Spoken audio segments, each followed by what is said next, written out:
our communities together. As Dr. Nduduzo Makhathini reminds us in music and in life, rehearsal is not repetition. It is, in fact, a preparation for transformation. And today is part of that ongoing rehearsal for the South African public. It's a step towards the future we want, grounded in the wisdom of our shared past. In this dialogue, we will be asking 3 radical and very ambitious questions which are rooted in practical design. And these are: what radical changes are required? The second question that we'll be seeking to answer is: how do we respond rapidly to these urgent challenges? And most importantly, how do we rebuild trust? And how do we heal our nation? Now, mine is to ask and plead that we begin in unity, that we begin in courage and in hope. I am Teto Takani Nariadi Mahlakwana, and it's my most honor to be in conversation with you this morning, throughout the day, and over tomorrow. And I am not alone. I am joined in this very important task by my co-director of the program, Lerai Rakoditse. Sanbonani, South Africa.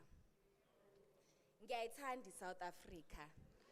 Lento leqedwe kuyenzakalayo yiyona South Africa yami. Yiyona South Africa that I was born free into. So ngicela nje nizishayeleni izandla before we continue. Igama lami nguLirai.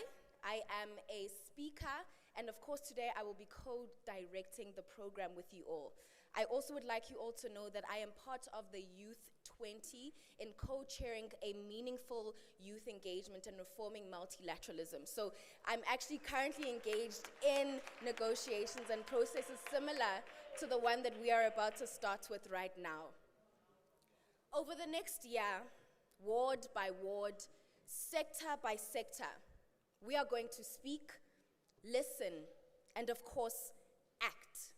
Not just here in this convention hall, but in our schools, in our churches, our sports clubs, factories, community halls, all across this beautiful land of South Africa. This dialogue is yours. It is your voice that matters. And the People's Compact that we will one day sign together will be as strong, as inclusive, and as lasting as the memories and commitments that we create together. Over the next year, this dialogue will move beyond these walls, into our wards, our schools, our workplaces, and even our WhatsApp groups. We plan on touching 50,000 people, or having 50,000 ward-led conversations, as well as let me repeat that. We plan on holding over 13,500 ward-based conversations and over 50,000 conversations that will be taking place on social media, television, radio, and of course, in our homes. The big goal of the national dialogue is for us to touch 10 million South Africans. I'll say that again. We plan on having conversations with 10 million South Africans throughout the process of the national dialogue. This is about turning conversations into community action plans and sector compacts. We are going to be ending with a People's Compact in June 2026. This will be the national agreement between us as citizens, the government, business, labor, as well as civil society on how we plan to move forward together. But for now, please allow me to do a few housekeeping rules.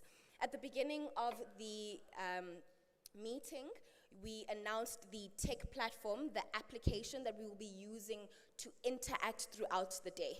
So you may experience a few lagging issues with the internet. Please just try again. When you log onto that site and you scan that QR code, make sure to please use the same email address that you used to register for this event.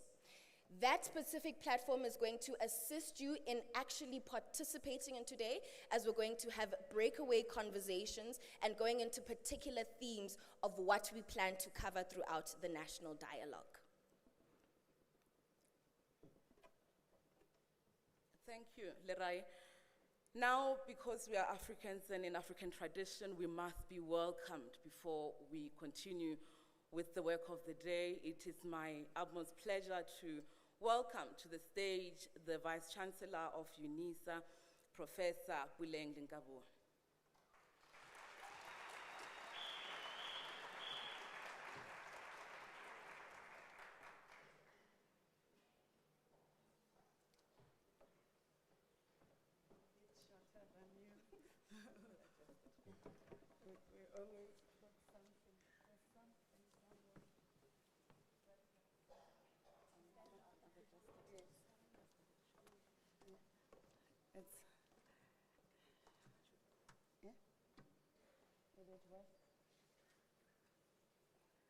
I'm so short.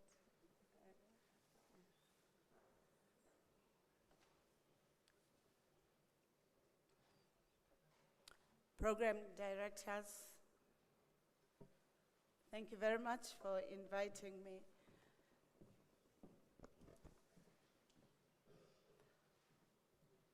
I want to apologize. They say they want to help me because you cannot see me. I'm a little bit challenged, and therefore I was still waiting for something to assist me. So I apologize. They think I'm hiding.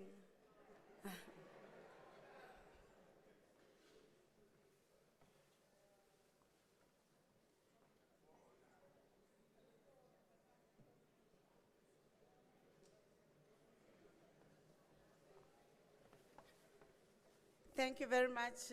I have decided it's not me that you should see, but it's the message that the university is sharing. So I will proceed. His Excellency President Cyril Ramaphosa, the President of the Republic of South Africa, Deputy President Mr. Paul Mashatile, former President and Deputy Presidents, Mr. Godidiza, the Speaker of the National Assembly, Justice Mandis Maya, Chief Justice of the Constitutional Court, Cabinet Ministers and Deputy Ministers, Members of Parliament, Premiers, Mayors, various public representatives and public sector leaders, leaders of the University of South Africa and all sister universities, TVET colleges as well as community colleges, the Eminent group as appointed by the President of the Republic, representatives of other institutions in the public and private sectors, members of the leadership of various civil society, the religious community, organized labor, business, women, youth, people with requirements for universal access who live with disabilities, members of the media, delegates of the convention participants, fellow South Africans from all walks of lives and all protocols observed. Sanbonani, Dumelang, Absheni, Salam Alaikum,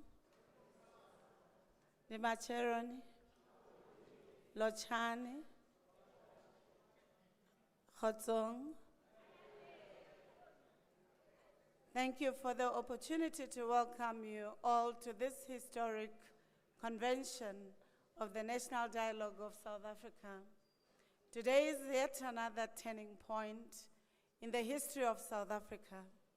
It is a day in which we set a process in motion to define the future that we South Africans, the world, and the people of goodwill would want for us. A process that will culminate in a comprehensive national dialogue in which all South Africans can remake the South Africa of their dreams. A process in which we can build sufficient consensus on the vision, plans, outcomes we would like to see. A process that can help us to reclaim our futures and the outcomes we would like to see. It will also be a process that can help us to reclaim our futures in respect to peace, human dignity, happiness for all. We know that the present and the future is born out of the past. Because of this knowledge, we know who we are, we know where we come from. We come from a past of many pasts. We come from struggle, from suffering, pain, and we come from hope. We come from oppression, violence, dehumanization, and destruction. We come from a deeply divided and unequal past, with many of its elements still defining our lives and our land. And yet at the same time, it is through the struggle that we could triumph over the evils of colonialism and apartheid. We do not only come from dispossession, poverty, and exclusion. We also come from wealth, health, and prosperity. We come from the rich histories and histories and cultures that make us one of the strongest and proudest nations in the world. We are the people of great imaginations, discoveries, and innovations in almost all facets of life, a people of full culture and respect for the natural environment. We also come from the women and the workers who have built this beautiful land over centuries. And as their descendants, we know that their blood, sweat, and pain should mean that we have a stake in the present and the future, and that we dare not fail or cower in the face of adversity and in the setbacks. No matter how insurmountable the setbacks of the day may seem, we must march on. We also come from spiritualism and believe that humanizes, affirms, and protects. It is a belief and the value system that says all life is of equal worth and everyone deserves a place in the sun.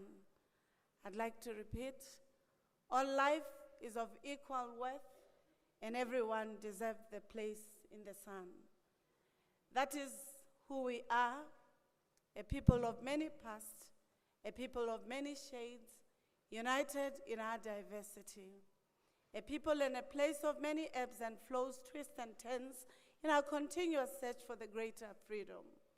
Today we are confronting a reality of national hopelessness, restlessness, and stagnation, including the real declines in the many important indicators of human development. In the land of plenty and boundless talent, we should be able to arrest the dangerous national situation. We have done it before, and we have emerged out of the most complex and opaque days of apartheid to build a new South Africa. This national dialogue process, which begins today, gives us a grand opportunity to find our true north again. I hope we take this opportunity to reclaim the great South African promise, a better equality of life for all, a governance system that works for all, a social coexistence that ensures that every South African can reach their full potential as human beings, agents of change, and masters of their own destinies. As the University of South Africa, we're truly honored and excited to be chosen as the seat of the first national convention that seeks to rebuild, reconnect, and reclaim the South African promise. In a true African spirit of Ubuntu, we believe that talking begins from the I. In order to talk, listen, and understand the next person, both friend and foe, you have to see them first. They must exist, and you must exist. And in this instance, the I is not the literal I. It is the heart and the imagination of what it means to being human together. The humanity of all parties must be affirmed, and then what follows is the sharing of ideas, of space and imagination about the past, the present, and the future, so that we can co-create life, nurture the environment, and produce the technologies that make life possible under the sun, including humanizing civilizations. It is for the same reason that women, children, and people of Palestine, Sudan, the Democratic Republic of Congo, Ukraine, and/or Russia must first see each other before they can talk and find lasting solutions to peace, development, and prosperity. It is when we see each other, when we see the humanity in each other, that we would be able to reaffirm that we are inextricably bound together, and therefore, the future that we must co-construct must be for the benefit of all, our government, our civil society, our public sector, our private sector, and all intersecting sectors to ensure that we reclaim the future together. Our university is the oldest university in the country. It is also the largest in South Africa and in the African continent. It takes 37% of the higher education system in our country. It is a partner to our country, to our continent, and to the best that Africans must project in the world. It is therefore for this reason that we at UNISA are committed to ensuring that while we engage in the critical issues of national importance, that you will enjoy the University of South Africa hospitality. You'll enjoy its architectures, its various cultural and historical sites, and monuments that make up our beautiful university. But above all, you must enjoy the commitment to being part of the emancipatory project and histories of this country, whether in the past as it would be in the future. Our relevance and value add to society is not only about teaching, learning, and research. It is also about engaged scholarship and community engagement, including facilitating and providing platforms for engagements, for learning together with one another from the varied vantage points, so that when we converge together to dream the future that we want to craft together. As universities, we are a public institution which is necessarily invited to ensure that knowledge is transformative, is revolutionary. It creates opportunities for engagements so that we find cohesion, social capital, and even amongst foes and friends, or even foes and foes, that there is an opportunity for success. In a project of emancipation, it is important that universities are not ivory towers, but are partners. And it is for this reason that the University of South Africa accepted the invitation and the challenge to being the venue that hosts this important historic event in the life of our country. It is also one of the ways in which we realize our vision of being a truly African university, shaping futures in service of humanity. We also hope that we can use this opportunity and the processes that will follow to debate, to contest one another, but more importantly, to find the solutions to produce the outcomes that will create the South Africa that we yearn for. In our view, this is a dialogue of equals, and it should get us out of here feeling more energized and hopeful about the processes ahead in the South Africa that we yearn for. In its poem, Past, Present, Future, written as one word, the late poet laureate, Professor Khositsile, says, "There are cycles in the circle. I may even mourn my deadness or mourn your death. In this sterile moment, asking, where is the life we came to live? Time will always be past, present, future is always now. Where then is the life we came to live?" Welcome to the University of South Africa, the University of the land, the home of leaders, the home of the democratic presidents of this country, the home of President Mandela, President Beki, President Ramaphosa, who are the alumnus of this university, and we're quite appreciative, President Ramaphosa, you being the alumnus of this university, reminding us of the imperative that we should talk, we should engage, we should all bring our talents together to ensure that this country prospers, not only in the economy, but in the social compact, in the knowledge, in the technologies, as well as in the contribution that South Africa and Africa make in the world. Let me conclude with the words of our alumnus, the first democratic president, Ubaba Madiba, President Nelson Mandela, as he says, "May the sun never set on this glorious process. Let the South African promise flourish."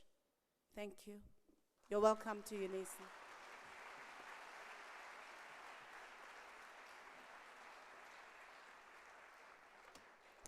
A louder round of applause.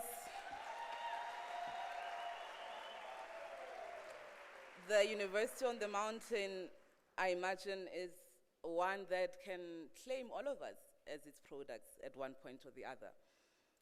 Thank you so much, Prof, for those remarks. We feel very welcome, and in fact, you have set us on this clear path as we engage in this conversation that will involve more than 10 million South Africans. The 10 million is the minimum goal of the national dialogue.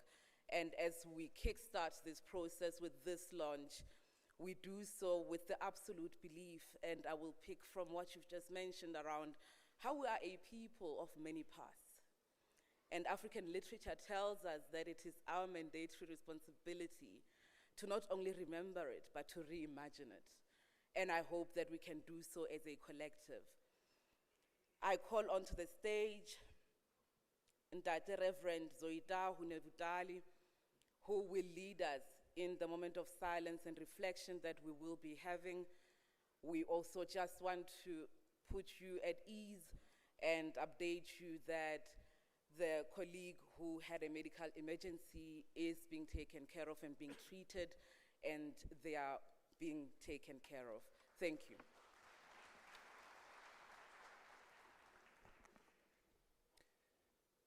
Program directors, His Excellency, Mr. Cyril Ramaphosa Chirapsikucha Ramabulana, the head of state, and today as we gather, the convener of this August epoch-making First National Convention, Deputy President of the Republic, members of the Eminent Persons Group, fellow citizens, all protocol observed. We have one beautiful country, dynamic, diverse religions, many faiths. Every faith and religion that does not cause harm is accommodated in our beautiful country. This is our kairos as a country, a moment we dare not miss, a moment of listening, reflections, and honest conversations. My task is to invite all of us for a moment of silent prayers and reflections, uniting in our prayers, shaping our country. Christian, Baha'i, Hindu, African traditional religions, Rastafarians, just to name a few. Let us join forces and lift our hearts in a moment of silent prayer.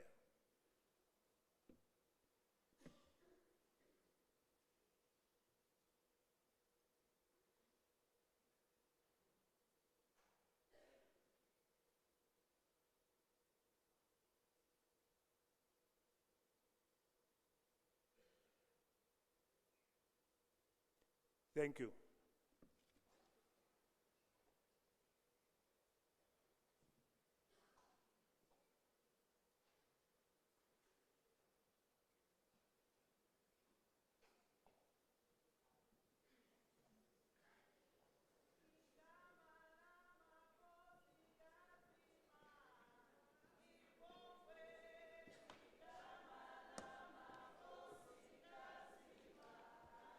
Thank you. Siyabonga, siyabonga, siyabonga.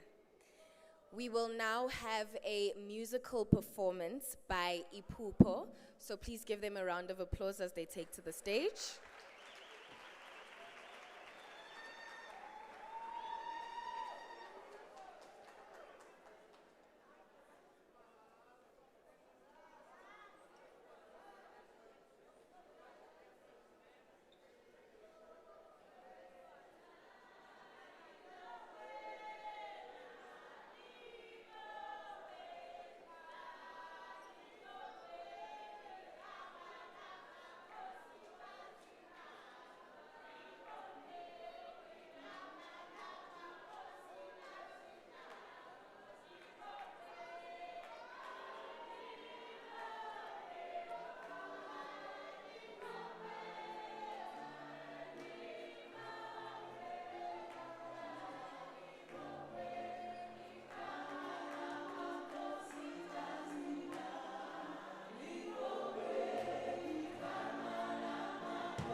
Ladies and gentlemen, ngicela nishayeleni izandla for iphupho lakabiko.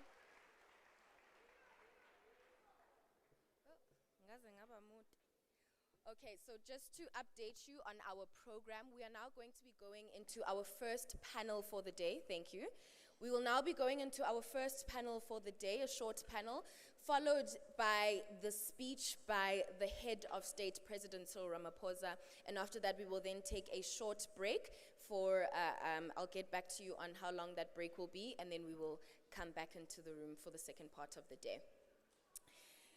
As our panelists for the first panel get ready to come up, this is our very first panel of this convention, because before we can imagine any of the solutions that are going to come out of the national dialogue process throughout the next 6 to 8 months, we first have to be honest about the problems to get to the solutions.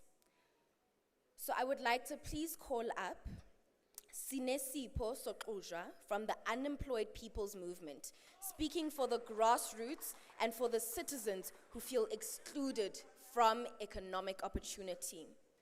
I will then like to call up Professor Musawenkosi Saurombe from the Forum of Stalwart Foundations, bringing insights on leadership, values, and bridging the gap between generations. And then I would like to call on Boichoko Ditlhake, who's here to speak on behalf of the National Dialogue, on the National Dialogue process itself and how it can be a tool for transforming housing, urban development, infrastructure, and many, many more. Can we please have those panelists join us on stage?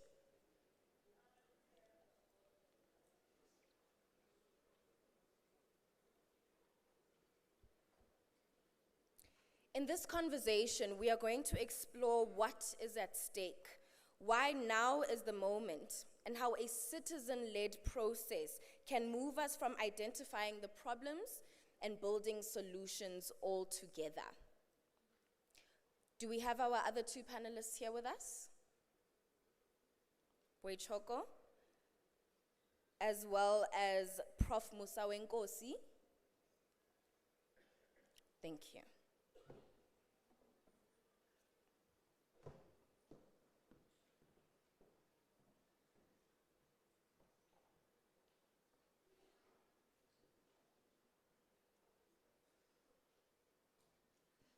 Apologies, please give us a moment as we wait for Boichoko.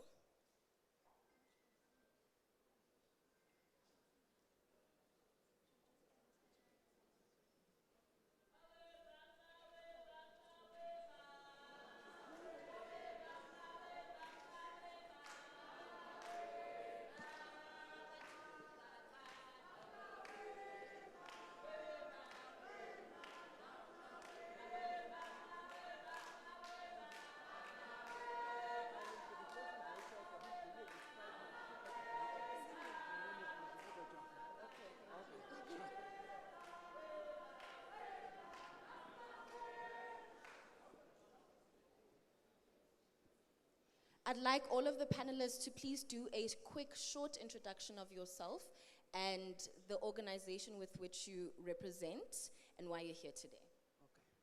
Okay. I have to get off the stage. Boichoko was dealing with a crisis. He's back. I was replacing him. Please come in, Boichoko. Okay. So, MC, I'm heading over to Boichoko. He's back. Okay. Apologies, apparently there's a crisis happening outside that had to be dealt with. In the meantime, I'll move on to you.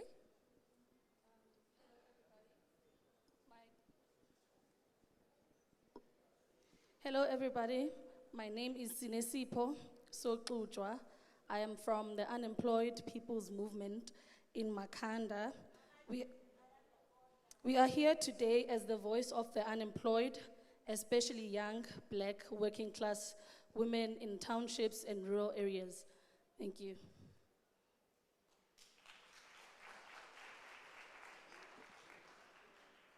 Good morning, everyone. All protocol observed, Your Excellency, all honorables and distinguished guests.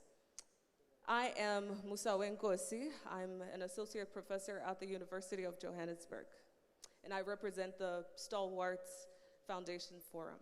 Thank you.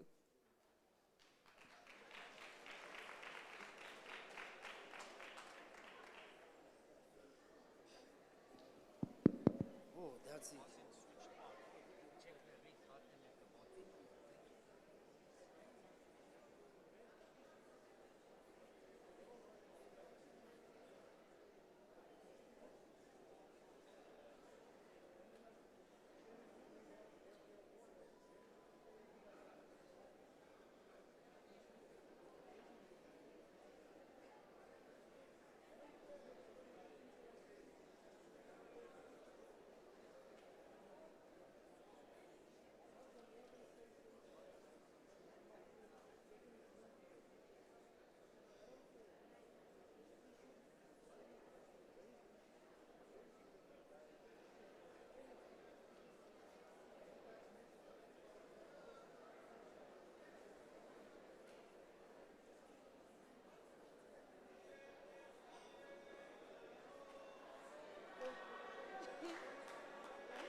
tololo. Uvalo, valo, tololo. Okay.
Okay, Mr. President, they can continue.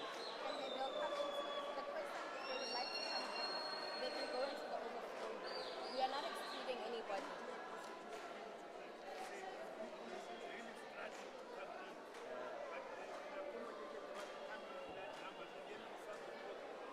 Okay.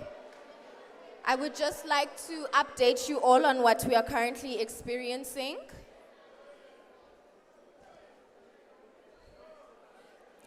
I think the first point that we need to make clear to everybody, today is a national convention. Today is the opening and the launch of the national dialogue. Today is not the national dialogue. Convention, Nyayazi World Cup. The World Cup has football games happening across the country. The opening match happens in one place. We are at the opening match.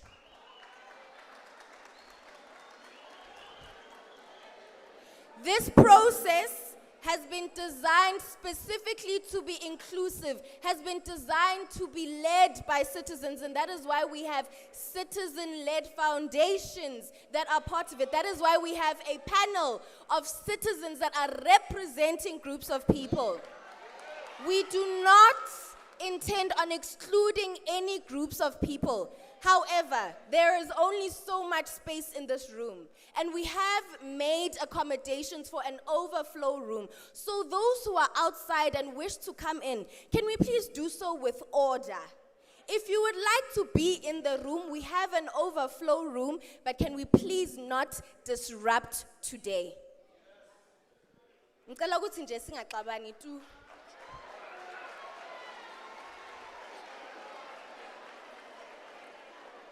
All right.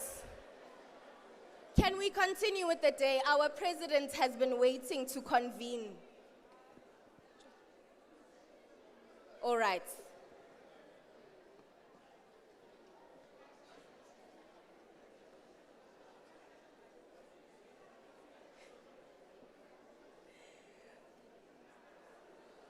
Ladies and gentlemen, may we please settle down in the room?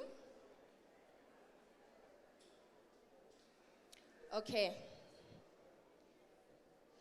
I think, Sinesipo, I'd like to start with you, please.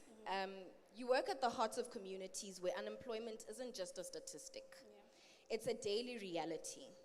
From what you're hearing on the ground, what are people saying that they need most urgently from our democracy today? So, from this dialogue specifically, the word on the street, or what we must come out with, is that we must promote local industries so that jobs are created where people live. We must oblige the private sector to invest in communities instead of extracting from them and not giving back. and that we must ensure a living wage so that people are uplifted and not trapped in poverty cycles. So that's the energy on the ground. Okay, and so in terms of speaking about solutions to this, is there anything that you guys have discussed so far? Not really, no. Okay, all right. I'll just move on to Sir, Mr. Boichoko. We've had a bit of a morning. Let's first, I think you were meant to go at the end of the panel, but I think to clarify the process of the national dialogue and what today is about as the national convention, can you please give us a bit of insight into that? Okay, thanks very much and good morning. At the very heart of where and why we are here is for our ability as South Africans, firstly to acknowledge that we have challenges as a country. It is the first opportunity since the dawn of our democracy. We need to find a way in which we can be able to talk to each other, because the solutions are many, varied, and some deep. And it is only through us talking as South Africans that we will be in a position to find the common and the shared tomorrow. This convention is precisely designed to kick-start a process for all of us as South Africans to find a way in which we can find lasting solutions. It is intended as a kickstart. We didn't come here to debate the substantive issues. We are here to set the framework and the pathway in which we are going to engage with each other. We are here representing our communities, our constituencies, both sectorally and provincially, so that we all understand how we are going to engage communities. If we agree that at the very most, we'll have to engage more than 10 million South Africans to find a way in which how they think and understand their challenges and what possible solutions could be. That is the purpose of this. And those discussions, let us reserve them for the communities from the ward level, right up to the national level. And because there's a purpose and strategic intent of this process is to explore these issues. And we will come back after several months of engagement and dialogue with ourselves as communities. And then we'll come back and report back to this August forum what we have found and what we believe are the recommendations from South Africans across the length and breadth of the Republic of what needs to happen. That is the essence and the context of this convention. Let us set the rules of the game, but it must be citizen-led. The citizens has to arise and ensure that they own up to this opportunity, so that at the end of the day, they know that it is their own recommendations and resolutions to find long-lasting. So it is in that context, because as we'll outline earlier, the draft modalities that collectively we must shape, because we are here representing constituencies where we come from. We will understand the best modalities which can be employed to assist communities across South Africa to engage and contribute. And that's why we are here. And then we'll go back to them and say, this is what we have agreed, how we are going to play this process. and we'll be able to strengthen all these modalities as we go along. And I'm sure that we are ready, we understood that purpose, that nobody else will solve South African problems except ourselves.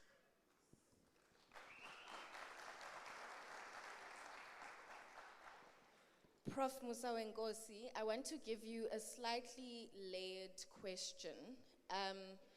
Speaking about representation and how can we ensure that something like this is done and that each community is represented and is touched.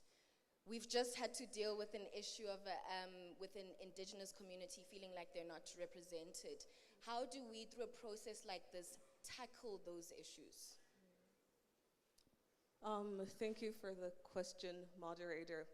It's very imperative that those who are marginalized in society are represented.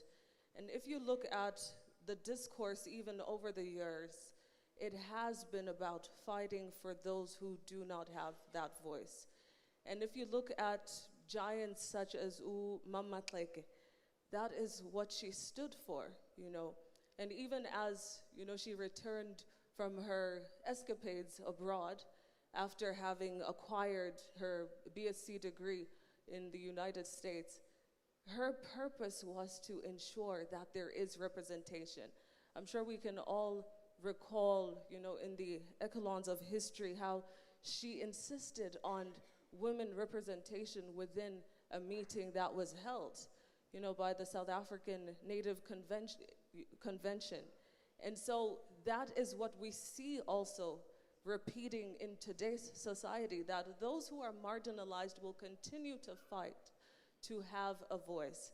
And I believe this is why we are all here, to give those who are not afforded the opportunity to even be in this room and to speak for them, because we are not representing ourselves, but those also who don't have the voice and the platform.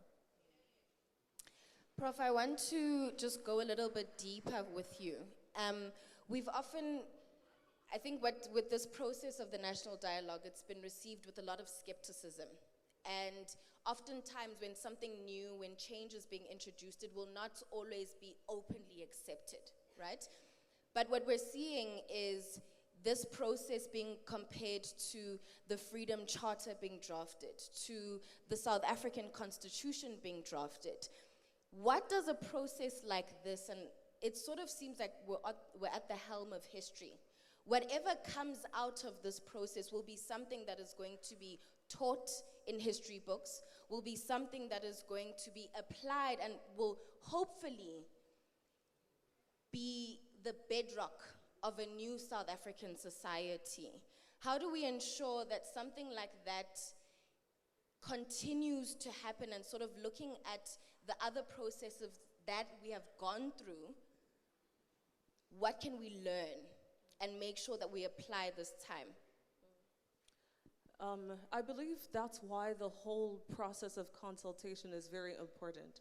Now, as an academic in the field of industrial psychology and people management, I have had the privilege of interacting with material and also doing research in aspects of reconciling, for example, the perceptions of people in managerial positions and organizations and the employees on the ground.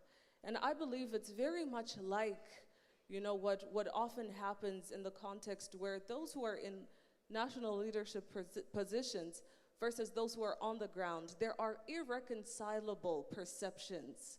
And this is why this national dialogue is so critical in bridging that gap.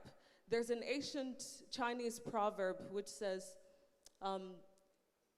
as a leader, you need to, and I paraphrase, as a leader, you need to check if people are following, because if no one is following, you're just taking a walk. And I think it's very important that leaders start to ask themselves, are we taking a walk? Are people still following us? Are we still having the same objectives, the same goals, the same mandate? And this is why this initiative is very critical. Sinesipo, I want to come back to you. When people are excluded from the economy, they are often excluded from decision making. How do you and your organization see this particular process creating spaces for real human beings, for unemployed and marginalized voices to shape the solutions that affect them? So, as the people on the ground, we believe that, or we want this national dialogue to not be just another polite conversation that avoids the truth. We want this dialogue to tackle the issues that we deal with on a daily. We want it to go to the root of the unemployment issue. And we have talked and talked and talked, and we have come to the conclusion that the process should reject, or this whole dialogue should reject, the failed neoliberalism and build an economy that's going to serve the people first and defend public goods. And defend public goods such as water, electricity, transport, and housing as rights and not as commodities. And we want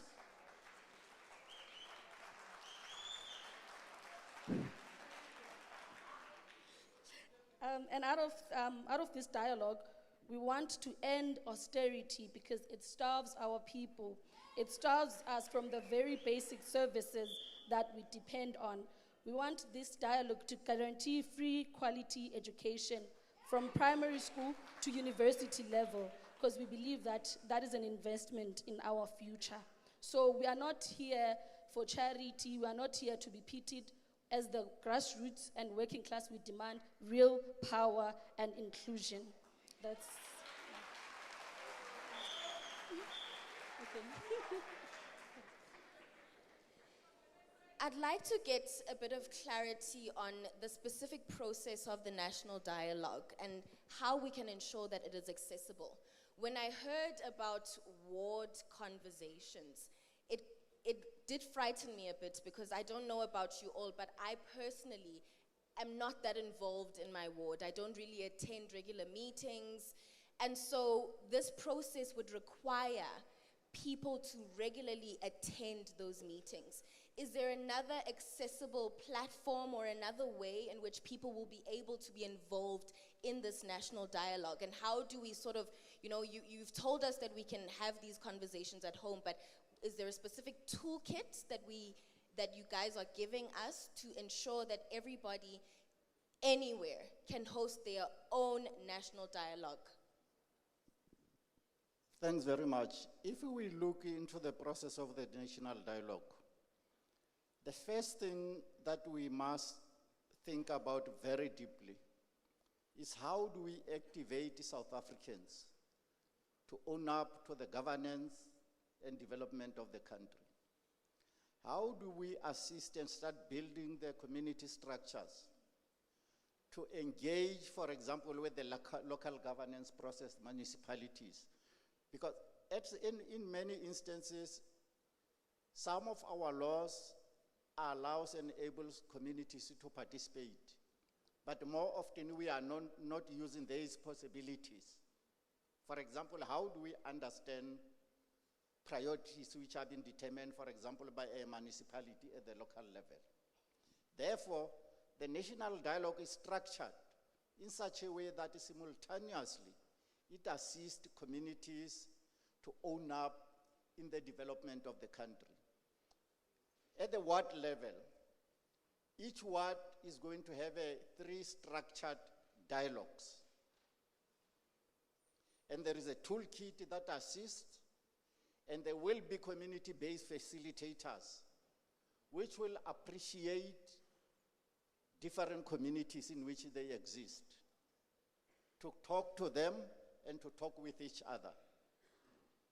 That will be replicated across, as we have sectors around here, that a variety of sectors from the youth, women, business, labor, faith-based, will accordingly have some of the structured dialogues. But we are also creating a mechanism for self-activated dialogues by communities. For example, a particular community in Matatiele can say, we want to discuss our issues. All what we need to do is create a mechanism that the outcome of that self-created and self-activated community dialogue, it finds a space in the formal processes that we are doing, that the amplification of the community voice must find themselves in the final conclusions of this process. That will be very critical. We have put in, the new steering committee, when it comes, it will also put in place. We have to utilize technology to reach out to communities, and we know that the youth of today were actually born into this technology. They will have to assist their elders, their communities, to ensure that they effectively participate. That toolkit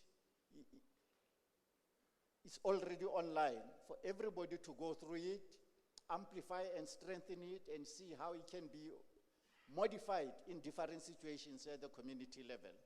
But we are certain that we will empower communities to take charge and own up to the process. And they must feel that they are making a difference and they have contributed to the new vision of South Africa. So what I'm getting from you is that based off of the technology that the National Dialogue Committee, Organizing Committee, have designed a platform, a website, in which I myself as a citizen, if I wish to host a national dialogue myself and my community, I go onto that website and I will get the toolkit. The toolkit is what is going to equip me with what I need to be able to host the national dialogue. What are the specific points that need to be spoken about in the conversation, etc., etc. So that is how accessible and how easy this national dialogue process is going to be. Not only for us to attend physically in our wards, but we will be able to have a toolkit in our hands where we can host these dialogues ourselves. We're going to have to close the panel off for now, so thank you so much. Please give our panelists a round of applause.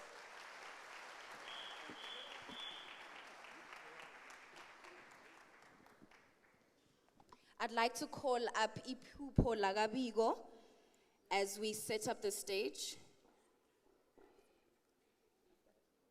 Okay. Thank you so much, Lerai, and apologies to the band. Unfortunately, because we started late, we are running out of time. We have to go straight into the next item. Comrades, colleagues, friends, everyone else who identifies otherwise, we are now going to hear more from the Eminent Persons Group. Apologies, there are many changes because we are moving in quite a fast pace. We will be welcoming onto the stage the President of the country at this hour. However, before he rises, Mr. President, I hope you heard that call that was made in that panel. A question was asked that every now and then there be a pause among our leaders to look behind and see who is following. And we can't wait to hear as you give us the line of march as the convener of the National Dialogue. Ladies and gentlemen, please rise and help me welcome onto the stage Ntate Cyril Ramaphosa, who is the President of South Africa.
ladies who are leaving us today. The Vice Chancellor of the University of South Africa, my alma mater, where I was educated. Thank you, thank you.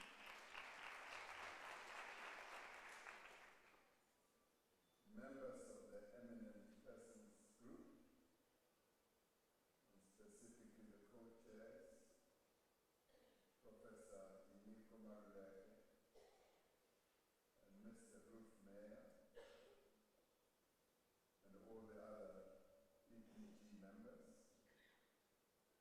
whose names I will want to outline towards the end of my input. Distinguished guests, I also want to greet the Speaker of our National Assembly, Joko Didiza. I heard word that the Chief Justice, Manisa Maya, might be here, and I greet her if she is here. I greet ministers and deputy ministers. I'd like to greet members of parliament, representatives and leaders of civil society, traditional leaders who are here amongst us, faith-based organizations, leaders, and I welcome back to those who are here within us, who are eminent leaders of various faith-based organizations, business and labor leaders, youth and women's movement, leaders and representatives of political parties, esteemed guests, and most importantly, my fellow South Africans. I'd like to welcome you all to this historic gathering. I have called this first national convention in my capacity as your president, as the head of state. I do so in line with Section 83 of the Constitution of the Republic of South Africa.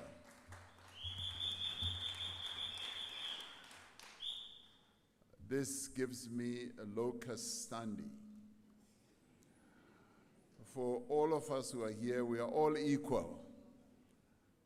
But it gives me locus standi because I happen to be the state president.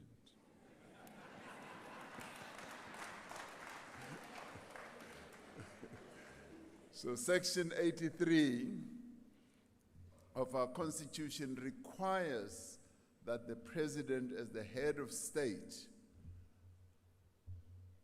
and the head of the national executive, should promote the unity of the nation and that which will advance the Republic of South Africa and its people. This is what brings me here. And this is why I invited all of you to be here and to be part of this dialogue. So it is with that authority, if anyone were to ask you.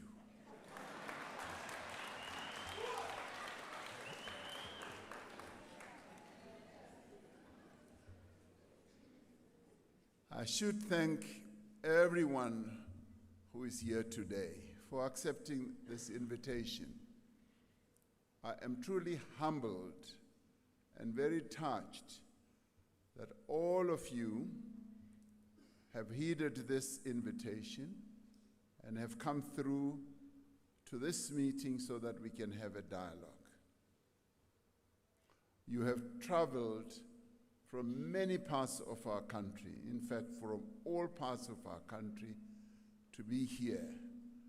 This is a true honor to me as your president. It is a true honor to all of us, to each one of us, we should feel honored.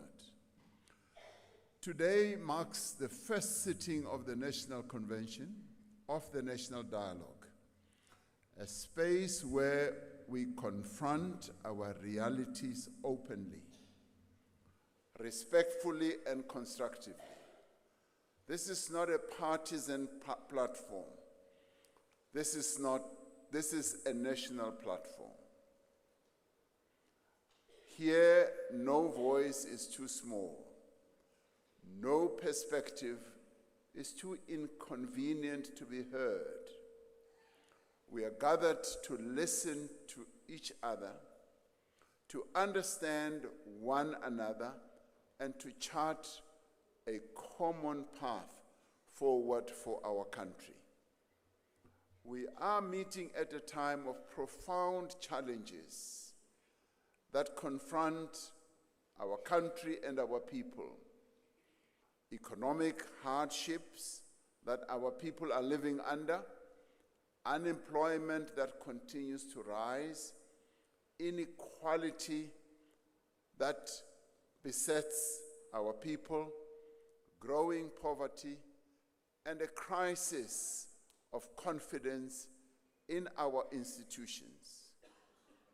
We also meet at a time when the world is rapidly changing, and our own ability to adapt and renew ourselves will define the next generation.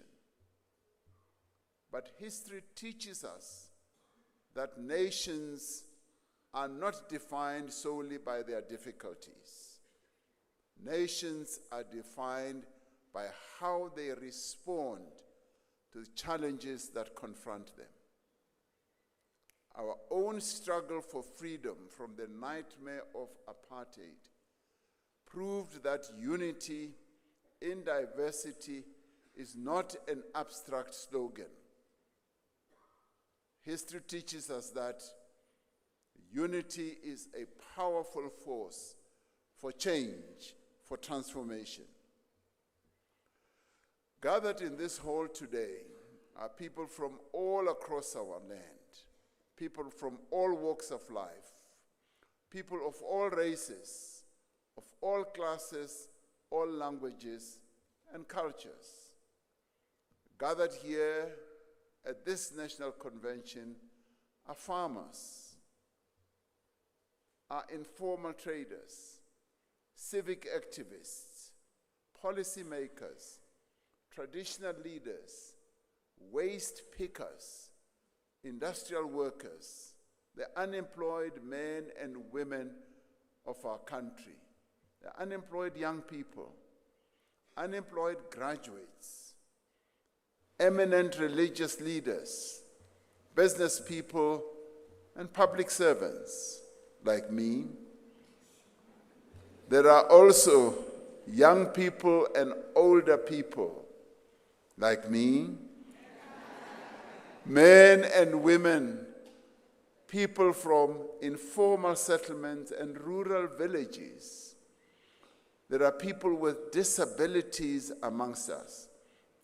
There are survivors of various forms of violence. There are artists, there are sports people, and cultural activists. In this national convention is gathered the rich diversity of the people of this country.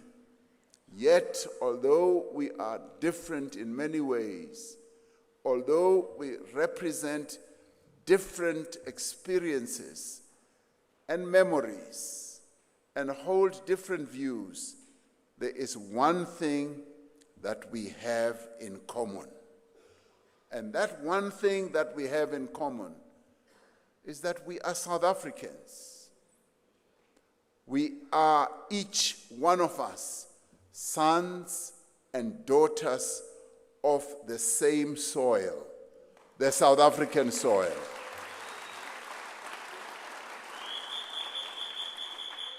Whether people like it or not, we are sons and daughters of the soil, of Mzansi. This is where we come from. So we share a common past, but we also share a common destiny. We share the same inheritance of division, of inequality, of pain, and of injustice. We share the same pride at ending the crime of apartheid and establishing a constitutional democracy. We also share a common future. That future binds us together. And that is why we have chosen to gather here today. Because each one of us, regardless of our differences, is committed to working together to build this future that we all dream of. We have chosen to be here, voluntarily chosen that we will gather here as South Africans. We've chosen to be here because we believe in the power of dialogue and united action. A dialogue, by the way, is not a new phenomenon amongst us as South Africans. We have always dialogued to solve the most intractable problems that have confronted our country. We gathered together, and let me add that even as dialogues have happened in our country, there have been moments where others chose not to participate. There have been moments when others said, no, what is this all about? We are not going to be part of it. Now, I will tell you a story which I hope will not embarrass one of those who told me the other time, and is the leader of the Pan-Africanist Congress. He's here. He serves in my cabinet. And as we were preparing for the dialogue, he said to me, President, we as the Pan-Africanist Congress, we have always historically refused to participate in various dialogues. We were not there in Kliptown. They call it Kliptown, when the Freedom Charter was drafted. We were not there when there was a dialogue to end violence in our country. We were not there when the Constitution was drafted, when there was that broad dialogue. And he said, we feel that our voice, our views were not heard. And he said, this time round, Aibo, we are going to participate. We are going to be part of it.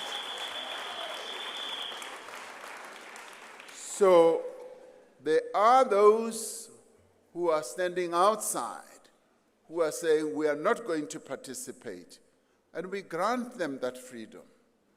But one day, they will be like the PAC. They will realize that they should have been part of the dialogue.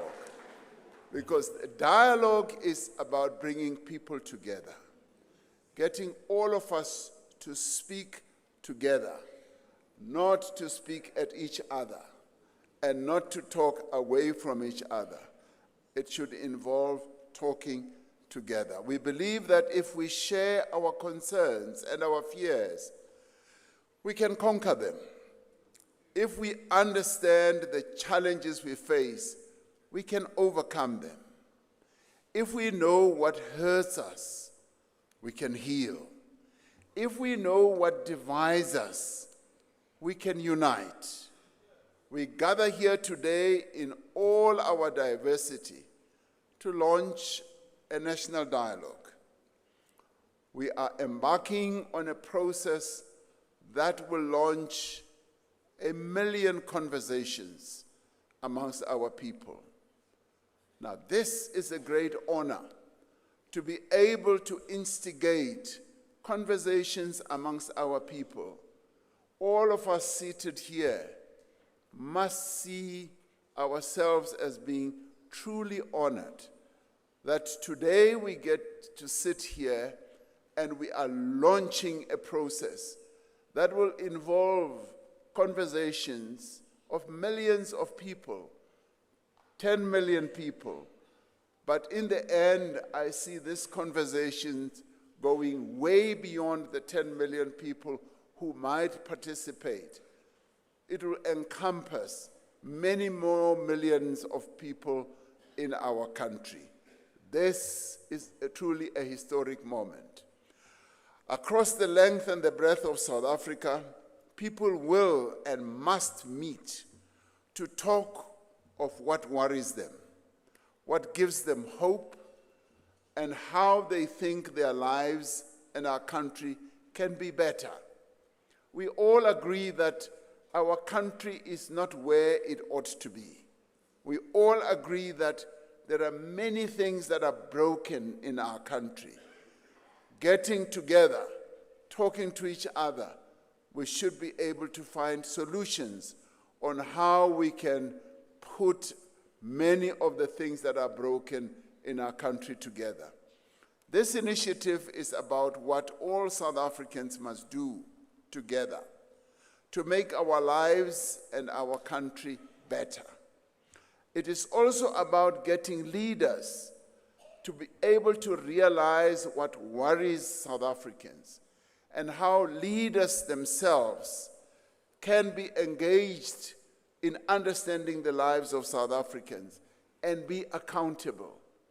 And to look, yes, as my sisters were saying here, to look behind and see whether there are still people who are following them. Through this process, we want our people to meet in homes and community halls. We want them to meet in churches, in synagogues, in mosques and temples. Our people must meet in schools and lecture halls, in boardrooms and on the shop floor, on the pathways of our villages and the streets of our townships and our cities. We will meet online. We will be tech-savvy, as many South Africans are already tech-savvy, I found out during COVID. Our South Africans know technology. They are way ahead. They know technology. When we started distributing the 350, I tell you, it was through technology that they were able to immediately snap it. Even though they say, hi, Uramatposa, Otanda, O Mahlalela. They did it through technology. So we will meet online. We will call into radio stations. We will debate on television. Yes, there will be many television shows. We will share our views and make our suggestions without hesitation. And we will be direct and honest. And we will need to have difficult conversations about many issues, including why do South African women have to live in fear of the men of our country?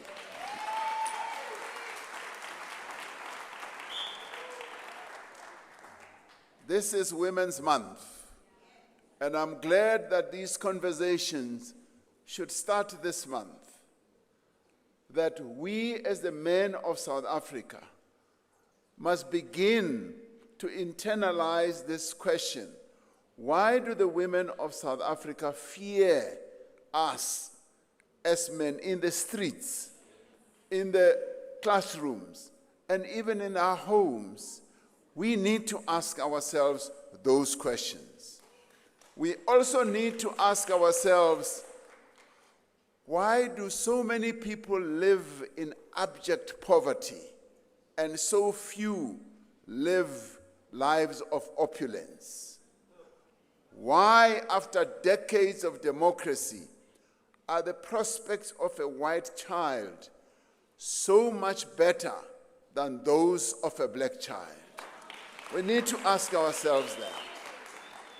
We also need to ask ourselves, Why do women get paid less than men for the same work? That's what we need to ask ourselves. Now, we also must go deeper and ask ourselves why, when we have a Bill of Rights in our Constitution, are the LGBTQI plus people still discriminated against? Why are they still stigmatized and harassed? Why do clinics run out of medicine? Are questions that we must ask ourselves.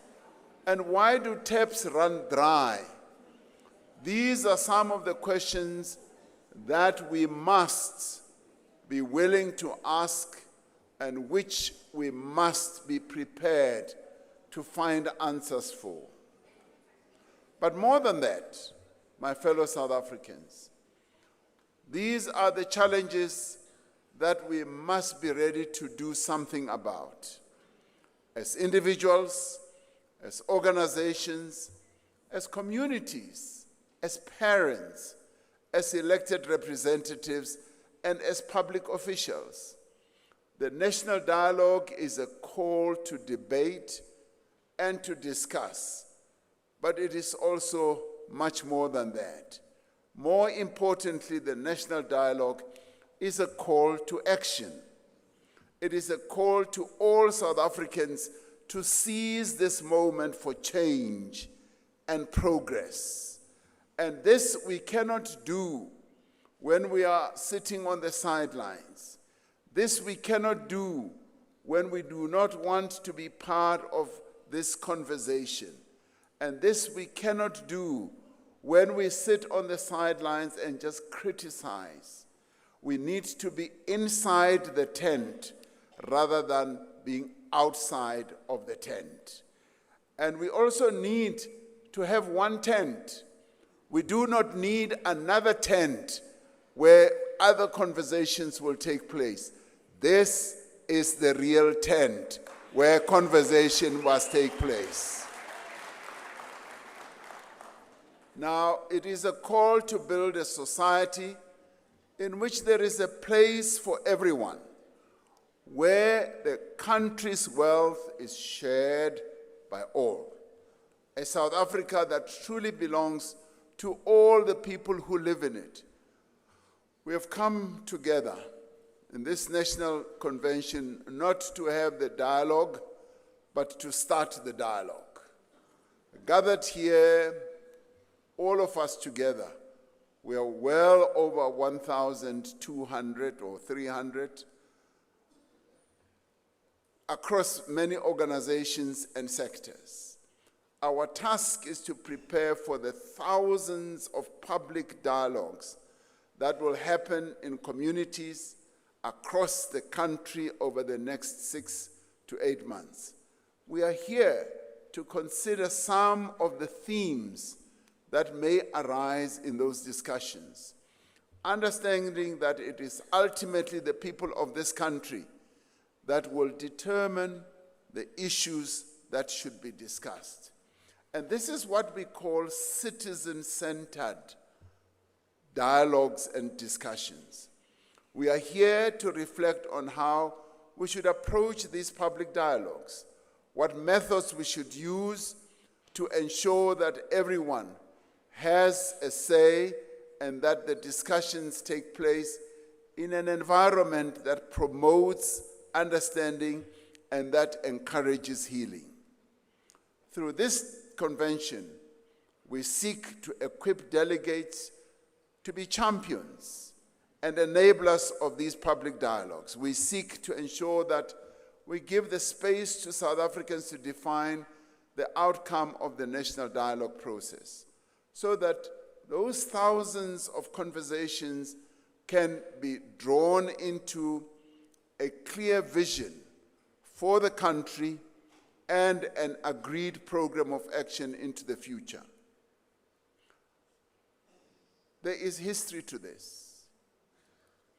When we drafted our constitution, and I'm glad that Rolf Meyer, who played a pivotal role together with some who are here, including myself, is here today because we participated in the process of ensuring that as we drafted the Constitution, we involved many of our people throughout the country to discuss the key elements that should go into our Constitution. And today, the Constitution that we have is a people-driven and a people-drafted Constitution. That is what we have. Now, through the national dialogue process, we hope to arrive at a social compact that will outline the role and the responsibility of all of us as citizens, as the arms of the state, business, labor, traditional leaders, religious bodies, civic organizations, activists, and various other social structures. This national dialogue must be about citizens taking responsibility for their own future. Through the dialogues that will take place, people must be able to attend to the challenges that we are facing, where they live, where they study, where they work. They must be able to hold their public representatives accountable and ensure that all public institutions fulfill their responsibilities. The National Convention is the moment at which the people of South Africa take over the national dialogue. For more than a year, various formations of civil society have been working to conceptualize and champion the national dialogue. Central to this effort have been a number of legacy foundations established by and named for stalwarts of our liberation struggle. We express our gratitude and appreciation for the work of these foundations in giving life to the national dialogue. And let's give them a round of applause for having done all this work. Now, we also thank all those from civil society, government departments, provincial government, state-owned enterprises, and businesses who have worked tirelessly to bring this national convention together. I specifically like to say at government level, the Deputy President, Paul Mashatile, who is here with us today, led this process in the interministerial committee that I gave him the responsibility to lead. And he, from a government point of view, led this process from the back, allowing the process to evolve independently without too much government interference. To the extent that government got involved, if you like, it was light touch. Kancane nje, lapho nalapho. It was never led by the government. It was just mbijana, lapho nalapho kuphela. That's how it worked. Because we held the belief that this must be citizen-led. And today we are pleased that we are going to elect or choose a steering committee which will be a citizen-composed steering committee. And to the extent that, yes, we will be involved, it will just be to give it that little bit of support, logistical support, financial support. And let me talk about the finances, because there was this concern that this dialogue is going to cost 740 million rand. As soon as I saw the number, I said, I shall not allow the taxpayers' money that amounts to 740 million rand to be utilized. We can have this dialogue much cheaper, much lower costs must be the order of the day. That is what we did. And you know what? We were very fortunate. The University of South Africa, the Vice Chancellor, the good professor, immediately said, you know what, to cut off all those costs, we'll give you this beautiful venue for free. And now we got it for free. Now, that is exactly what we are going to seek to do. We will be going around the country.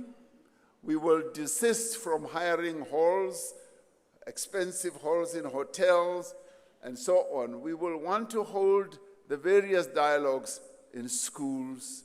We'll hold it in churches, not in beer halls, no. And we will hold them under the tree and all that.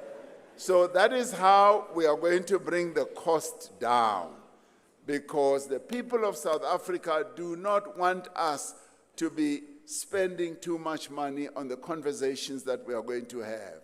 So we are extremely grateful to the Vice Chancellor and the leadership and staff of the UNISA for hosting this national convention and providing the facilities and the services that they've made possible. I wish to thank the members of the Eminent Persons Group, all of whom graciously and enthusiastically accepted my invitation to serve as the champions and guarantors of the national dialogue. These esteemed South Africans are Dr. Brigelia Bam, former Independent Electoral Commission chairperson, who accepted this role. Mr. Robbie Brozen, entrepreneur and businessperson. Judge Edwin Cameroon. I think we'll applaud them all together when I finish. Otherwise, you're going to be very tired. Judge Edwin Cameroon, former Constitutional Court judge. Mr. Mani Dipicho, former Northern Cape Premier. Dr. Desiree Ellis, Banyana coach and football legend.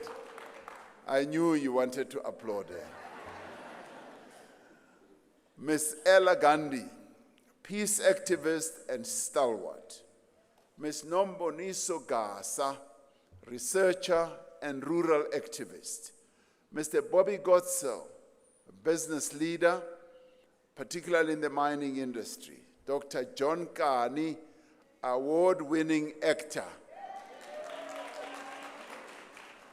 I knew you would applaud that. But he's not going to act on stage today. Mr. Siya Kolisi, Springbok captain and world champion. Miss Mia Leroux, Miss South Africa 2024. His Grace, Bishop Barnabas Lekhanyane, leader of the Zion Christian Church. And His Grace Bishop Enganas Lekhanyane, leader of the St. Enganas Zion Christian Church. The Most Reverend Thabo Makgoba. How can the Most Reverend, I missed something, because Leana ke bishop, ke archbishop. The Most Reverend Archbishop Thabo Makgoba, yes, Anglican Archbishop of Cape Town. Professor Tinyiko Maluleke, who is the chairperson of the National Planning Commission. Dr. Barbara Masekela, Os Barbara, poet, educator, and stalwart. Ms. Lindiwe Mazibuko, former member of parliament. When she was in parliament, she used to give me a lot of trouble. Mr. Rolf Meyer, former minister and constitutional negotiator and a good friend. Ms. Gqinwa Mhlophe, storyteller, writer and actor. Ms. Nompendulo Mkhaachwa, former member of parliament and fees must fall activist. Ms. Khutatso Monjane, Grand Slam tennis champion. Professor Harry Rangwedzi Nengwekhulu, former activist and educationist. Mr. Begin Chalinchali, unionist and former COSATU General Secretary. Hosi Filia Nwamitwa, traditional leader, Hosi Amin. Hosi Thabo Siatlulo, chairperson of the National House of Traditional and Khoisan Leaders. Dr. Gloria Sirobe, business leader. Bishop Sitembile Sipuka, president of the South African Council of Churches. Dr. Imtiaz Suleiman, founder of the Gift of the Givers. Professor Derek Schwartz, academic. Ms. Lurato Trok, author and early literacy expert. Mr. Sibusiso Vilani, mountaineer and adventurer, those who go on to the mountains. Mr. Siabulela Buza, award-winning scientist and entrepreneur, the only South African who has a planet named after him. Now, I took the trouble to read all their names because they are the Eminent Persons Group that I appointed on advice from a number of people, including from the PTT. These are the men and women who are going to be the champions, the guarantors, the wise minds that are going to steer this whole process forward, working together with our steering committee, working together with, yes, a management team that will be put in place, working together with the administrators and the secretariat who are NEDLAC. Now, since their appointment, the EPG, they have provided valuable guidance and support to me and to all those involved in this work. Lastly, I wish to thank all the delegates to this convention and everyone who is following these proceedings around the country. I do thank the EPG because when there was doubt on whether we should proceed with this convention today, they met and gave me counsel and gave everyone counsel who was involved and said to me, President, much as people might think that we are not entirely ready, the invitations have already gone out. Many people have already been invited. If we are to postpone this important national event, it will dampen the occasion. People will be more doubtful. Trust will be lost. And they said, we best continue with this dialogue. And as with all other events, there will always be gaps, there will always be shortcomings, but it is always best to press ahead and to get as much work that needs to be done. And I'm truly pleased that they gave that advice, because those who have been doing the work, the organizing committee, has pulled out all stops to make this day possible. And I'd like us to give them a round of applause.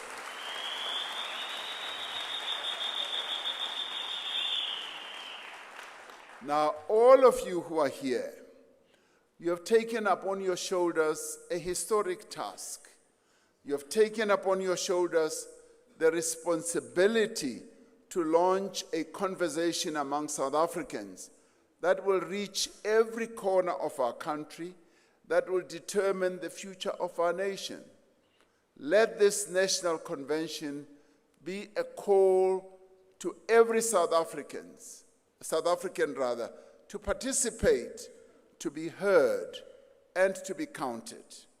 This convention should not be remembered for the fine speeches alone, but the process it begins towards a new roadmap, a framework for political stability, economic renewal, social cohesion, national unity, and how we can continue to build a capable and ethical state. We must aim to emerge from this process with a shared national vision, one that is bold enough to inspire, yet practical enough to be implemented. So let us speak with courage, without any fear. Let us listen with humility, and let us negotiate amongst ourselves with goodwill. Let us be reminded that our disagreements on any issue are small compared to the magnitude of what we can achieve working together. In the words of the Freedom Charter, which says, "The people shall govern," that governance should start here, with a dialogue that belongs to the nation. I declare the first National Convention of the National Dialogue of South Africa officially open.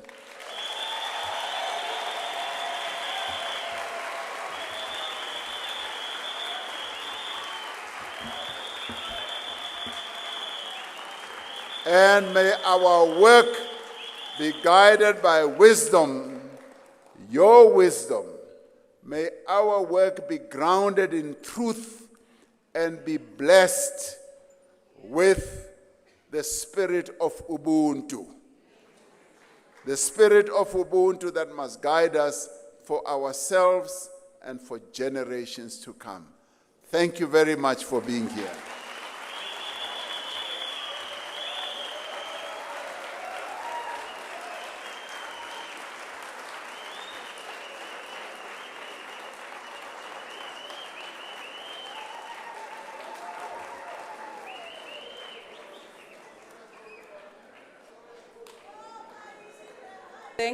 Thank you, ladies and gentlemen. Thank you, Mr. President. We are going to swiftly move on to the next item. We would love to enjoy song and dance, and there will be time for that. Please help me in welcoming to the stage Professor Tenyuko Maluleke, who is a leader of the Eminent Persons Group, and he will lead us into the call to action that's directed at citizens, because as we all agree in this room, this conversation is not about a select few, but about all of us and all livers of society. Welcome, Prof.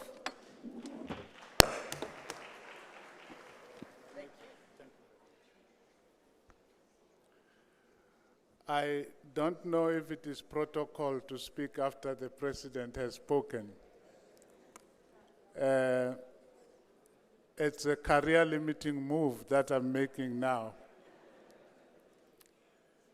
Mr. President, I will not go through the protocol because you have done so very elegantly. It is, for me and the Eminent Persons Group, a great honor to be part of this great and mammoth journey that you have just laid out for us as a country. Perhaps I have to extend our thanks to my esteemed colleague, Professor Puleng Linkabula, Vice Chancellor and Principal of UNISA, the only university in the country that takes the name of the country, deservedly. Thank you for enabling Professor Linkabula the commencement of one of the most important processes in democratic South Africa. May you convey our thanks also to the chair and the council of the University of South Africa. I know that I speak on behalf of each and every one of the 32 eminent persons which the President has just announced when I say there is nowhere we would rather be in this moment than this place and this occasion that is historic in our beautiful country.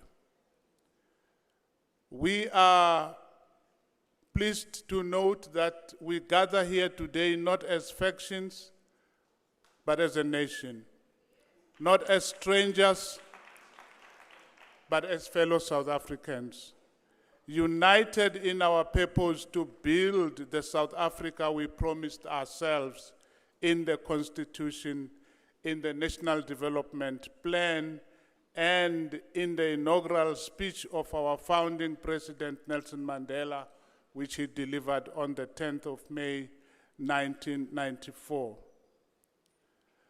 The Eminent Persons Group was appointed by the President as he announced. Each of us comes from different walks of life, different professional backgrounds, but we are unflinching in our commitment to safeguard the integrity, the inclusivity, and the credibility of the national dialogue. We serve in this role voluntarily, giving of our time and our expertise because we believe South Africa, our motherland, is worth it. We do not seek fame, prestige, or payment. As the President has already outlined, we are the champions of the national dialogue. We advise him and other structures of the national dialogue. We seek to guarantee that these processes will remain open, will remain honest, and remain truly national. We note the gains that have been made in our country over the past 30 years, but we do now face many of the problems you yourself have just outlined for us, Mr. President, and I will not go into those details. What is clear is that the faith of citizens in democracy itself is under severe strain. Many South Africans are poor, jobless, hopeless, and hungry. It is in this context that the national dialogue takes on a historic importance for us. If this national dialogue is to succeed, already it is showing a lot of success. It must be citizen-led. You have said so yourself, Mr. President. It must be radically inclusive, both in terms of participants, but also in terms of the issues on the table. No sector, no issue, no community should be left out. The national dialogue must be led with integrity and transparency. That's our task to ensure and assure. The national dialogue must be beyond reproach, from how decisions are made, to how resources are used, to how outcomes are recorded and acted upon. At all times, we will seek to ensure that the process is accessible to all citizens and that all our official languages will be used in the communication of all the issues pertaining to the dialogue. Only thus can we call the process credible. Failure to deliver a credible and successful national dialogue is not an option. We say this in the full awareness of the difficulties we face as a nation, including the differences that have surfaced within the preparatory task team. To all the stakeholders, we say, dialogue is the South African way. Dialogue is the womb out of which democratic South Africa was born. All of us gathered here today have an obligation to do everything in our power to reach out and to persuade all South Africans and their organizations to become part of the national dialogue. Both those who have withdrawn and those who have chosen to stay away, we need to go out to them and persuade. So today we call on every village, every platteland dorpie, every township, every suburb, every informal settlement, every rural hamlet to step forward and make this process their own. We call on stokvels, churches, mosques, temples, burial societies, book clubs, sport clubs, ratepayers associations, political parties, business chambers, trade unions, youth groups, women's groups. We ask all of them to turn their regular gatherings into dialogue moments. And in those dialogues, the hard questions must be asked. Listening must be deep, and above all, together they should help search for solutions for the problems our country is facing and the problems they themselves are facing. In the months ahead, thousands of local dialogues will ensue, and they will feed into the national dialogue process. Each one will be a brick in the foundation of our national compact, the shared agreement that will guide our country to the next 30 years. That compact will be written with the tears that will flow at the places where dialogues will take place. That compact will be written in the sweat of the workers of this country. It will be written in the blood of the martyrs who gave their lives for this democracy. Failure to deliver a credible and successful national dialogue is not an option. Perhaps to paraphrase Abraham Lincoln, we are ready to ensure and assure a dialogue of the people, by the people, for the people. I thank you.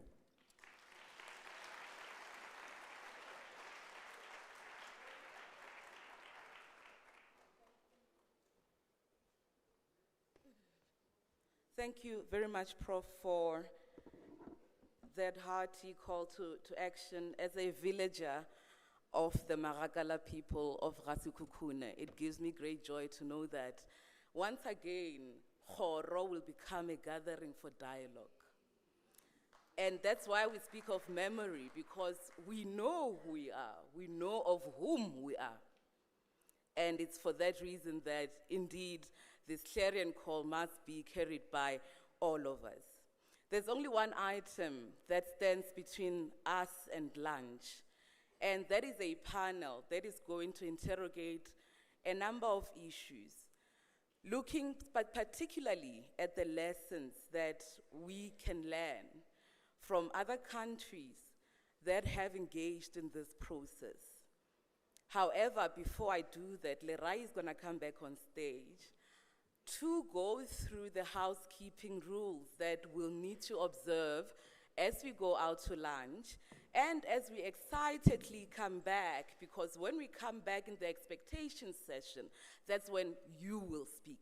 That's when the conversation that we will be having in every ward, in every church, in every shebeen will be starting. And I hand over to Lerai. All right, so just to refer back to the links that you all had scanned on the screens, the QR code, I just want to check with everybody. Have you managed to scan the QR code and get on the app and sign in? Yes, no, thumbs up? No. Okay, so can we please ensure that we have those QR codes back on? And can we make sure that through before lunchtime, all of that is sorted? Because after going into lunch, you're going to go into the themes that you have selected. So if you see on the application, if you selected theme 2, crime and corruption, or theme 3, winning the future through education and a healthy nation, theme 4, fixing the state and making the constitution work, and theme 6, gender and GBV. So if you selected theme 2, 3, 4, or 6, you will be going to the marquee at the terrace just opposite the Philadelphia cafeteria. So this is where you will be going for lunch. We're going to be breaking for lunch in our groups because the conversation will start throughout lunch. So just once again, theme 2, 3, 4, and 6 will be going to the marquee at the terrace opposite the Philadelphia cafeteria. Then if you selected theme 5, 7, or 9, theme 5 is building South African values, culture, and strengthening our social fabric. Theme 7 is dealing with intergenerational trauma and healing. Theme 9 is poverty and spatial inequality. So you will be going to the Khorong cafeteria and marquee opposite the cafeteria.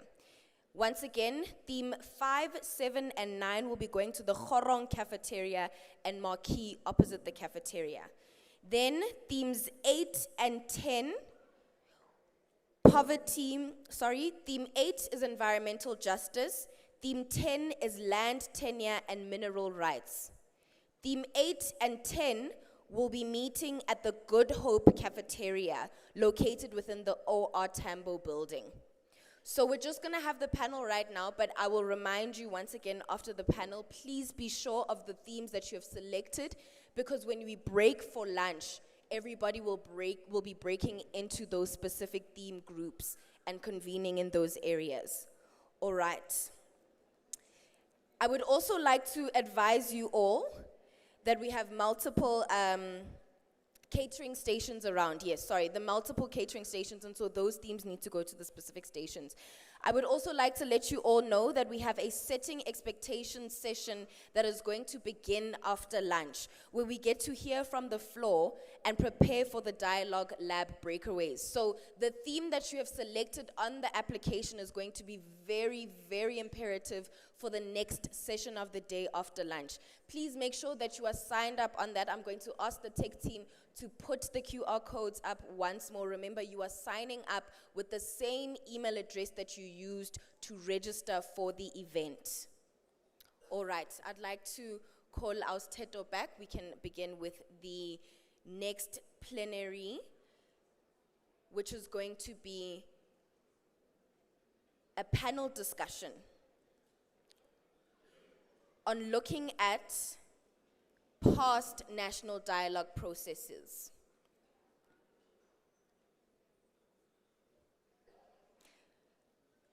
As Teto comes back to moderate the conversation, I would like to call on our panel. On the panel, we have Jacob Abba Omar from the Mapungubwe Institution for Strategic Reflection. Please make your way to the stage and begin to take your seats. Kabele Matlosa, the former DG at Political Affairs at the African Union Commission. May I please also call on Nomfundo Mogapi, the CEO of the Center for Mental Wellness and Leadership. And the last member on the panel that I'd like to please call up is Itumeleng Motlhabane from Equal Education. May we please have those 4 panelists joining us?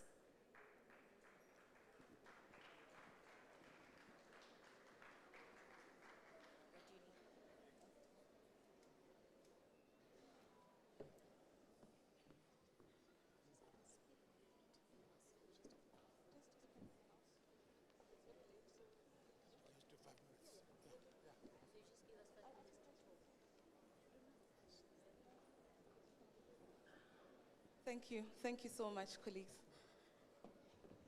So, one of the biggest conversations that have been happening on the sidelines of the South African debate around the national dialogue and its feasibility and its necessity has been a question around, but why do we need it? And I think and believe that one of the quickest ways to establish its need is to reflect on who else has had to rely on it as a method of cohesion or even as a catalyst to a future society that they want to see realized. And I'm gonna start with my colleague on the far left, and yes, and just humbly ask you to give us a brief note around where else has this worked, and why were those nations in need of such what some may term extraordinary step? I'll just hand over. Thank you. Colleagues, observing all protocols, Deputy President, and the President has apologized, he had to depart. I think this is a very unique moment because we're actually seeing two processes. One is a dialogue process that will connect with a social compacting process. And I think there have been lots and lots of international and local experiences of both. So if you look at international experiences, I want to refer you to an article that Eddie Maloka wrote where he spoke about 3 different forms that national dialogues have taken. Like the West African, post-colonial, you also had in Ethiopia dialogues around reconciliation and so forth. He described ourselves, South Africa, as being in a pothole crisis where we are stuck and we're unable to move ahead. And I think this is the moment that we really need to look at how we take it future. So that's on the dialogue side. On the social, and then our experiences, colleagues have already referred to that, the Freedom Charter, the attempt at arriving at the National Peace Accord, the Constitution, the NDP. On the social compact side, I think we've had even longer experiences. So, we've had the Job Summit, we had the Growth Development Summit. More recently, in response to the COVID-19 impact, we had the Economic Reconstruction and Recovery Program, which arrived at through a lot of different role plays coming together. Now, that has a far longer sort of list of experiences where people have tried to bring the social and societal elements to arrive at a program. So what we're doing is combining the two, a national dialogue that leads to a social compact which we all commit to for the next 30 years with a long-term vision. So that's just to give you the quick sketch of. Thank you. Thank you so much. And we'll move swiftly to you. In the interest of time, I do apologize if you feel that it's a bit rushed. It's because we can sense the restlessness in the room. It's been a long morning and a mini day. Please do continue, but I want you to build further away from where he started. He mentioned an example in West Africa, and how there was an organization around speaking to one another. One makes an example of even just closer to home, across the Limpopo River, where there was one such dialogue, or an attempt at it. What can we learn from those experiences? Okay, Molweni Dumelani. Being civil society, I will go a bit off script because I was really asked to come and not just talk about the countries, but I am here to call for an approach that we need to consider as we get into the dialogue. And I was looking, it was when I was a young psychologist at 26 that I have been saying the same message. Actually, in the Premier's office, they used to call me Usiswe Wound, because that's the work that I do. I have been saying that unless as South Africa we learn how to deal with our woundedness and integrate it in everything that we do, we will continue seeing this paradox where there is a mismatch between our intentions and our outcomes. So what I want to propose, 26 years later, I come today not just speaking, if I could stand, I would do that, because I feel I have spoken it in so many places, and I feel that we have not fully Ndingema ne? Sorry, guys, because I feel this is my last appeal to talk. And if we do not hear it now, we will never hear it. What I have been saying is that the downfall of our country is not going to be because we don't have intelligence people who've got information, who know the information. The downfall of our country is going to be because we neglect the wounds that we carry, that we enter into positions of leadership and influence. We have created an elite that has repeated the cycles of wounding and trauma in our country. So if we do not sleep to our wounds, we will write the things that we write, but we will repeat the very same problem. So today, maybe you may not hear my content, but I want you to hear my cry.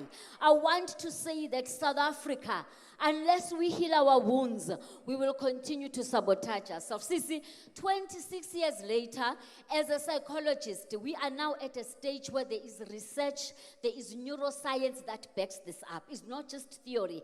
For 5 years, I have started the Center for Mental Wellness, going into renewable energy, job creation, social entrepreneurship, education. We were with the police and we were looking at GBV, and they said to us, Nomfundo, we want to hlebela you in private. The problem is us. We are too wounded to even have. One of the policemen said, how do we prevent crime if we are too wounded ourselves? So I needed to stand up, please, because I'm hoping it will link. I hope some ear is going to hear what I am trying to say. I've been saying it for 26 years, but I hope today we can say, if we do not heal, we can write it all, but we will bleed. I am seeing it. I am seeing us bleeding on the very beautiful things that we create because we are too wounded to create the kind of outcomes that we want. Thank you so much. Sometimes when the fire needs to be let out, you have to let it out. And I believe that as a specialist in the mental health and wellness space, we get a perspective that our lack of communication and our lack of dialogue does not only harm us in the immediate, but those wounds fester for generations to come. And entire faces of nations change as a result of the wounds that we keep continuing to carry as we go forward. And we turn to the next person and they say, oh, we are a resilient people. But are we really resilient? Itumeleng, equal education, you deal a lot with the education sector. What should we be learning? What should we be taking to classrooms as we march into the dialogue? Thank you so much. I think it's quite important that equal education isn't just taking education matters to classroom. I think the black woman has started the thing, right? But we organize the voices of the people, particularly people who aren't heard through the electoral system, which is the young people that are between ages of 13 to 19. Last year, we organized 4,000 young people to stand before Parliament and say, we know that in this voting process, we will not be heard, but rather we are submitting a memorandum so that the voices of young people are included in the processes. We cannot deny the fact that South Africa is in a polycrisis. We don't need this dialogue to help us figure out that our country is currently going through a crisis. The people are talking in taxis, the people are talking in different platforms, the people have continued to talk, and the government has unfortunately not listened. And now what this brings for us is an opportunity for those who have historically been unheard. Because we can't also sit here and pretend that everyone is unheard in this country. To be unheard, you have to belong to a certain class, a certain gender, and look a certain color. And so then, therefore, how do we then create this space to not be a space of an elite pack, but rather organize the voices of those who are already talking, but are rather unheard?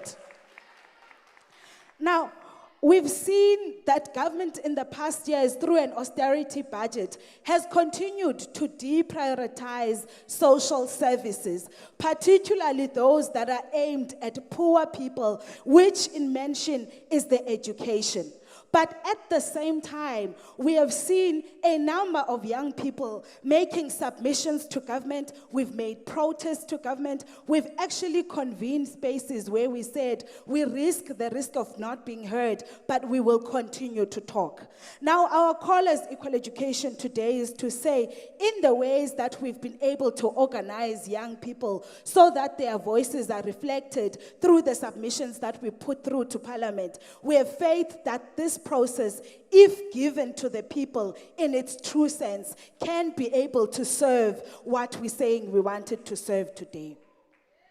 There is no other way that this dialogue can be successful unless we give those that historically do not have the power to be the ones that are leading these dialogues. Now we bring that at the back of the local government elections, we are going to be having these dialogues. And us as Equal Education, who have organized the Youth Power Beyond the Ballot last year, using the lessons that we've gotten from the people, we've learned that these spaces can be easily hijacked by political parties.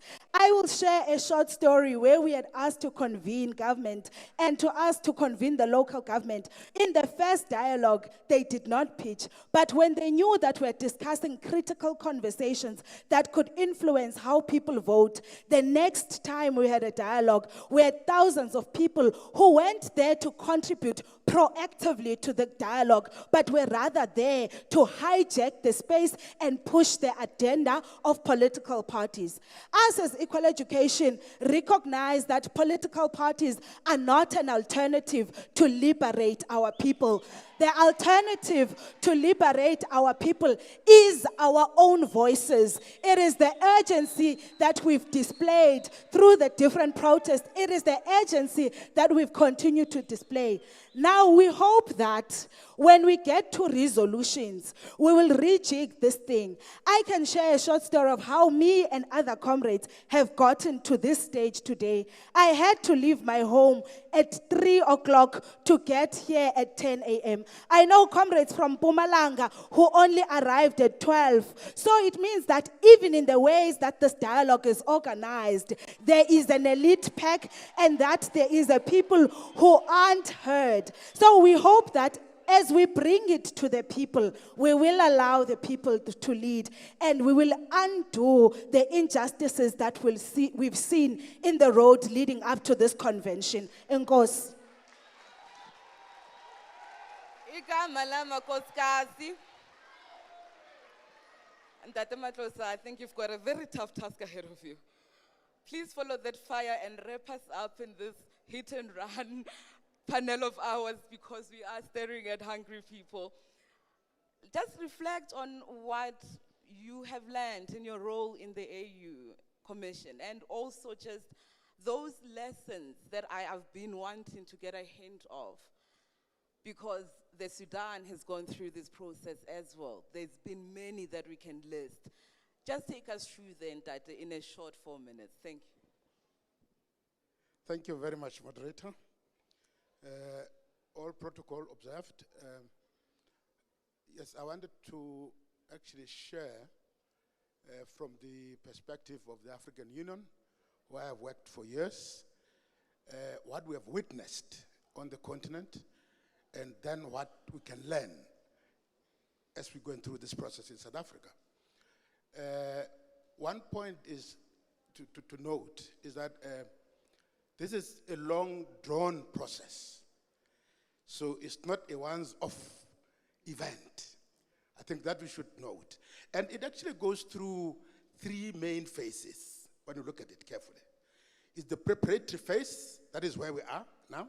Preparatory phase, we're making preparations. There's the process phase, where we now get into the real dialogue itself, after the preparatory stage. Then finally, we have implementation. Because after the process, we're going to have agreements on why we agree, and probably even a program of action. Then we implement, we monitor, we evaluate, we report. So those are the 3 main stages of a national dialogue from the African continent. Now, the example that I want to share, because we don't have a lot of time, that I think we should learn from there are a whole host of other countries that have gone through a more or less similar process. But I would like to just pick Kenya. Kenya in East Africa.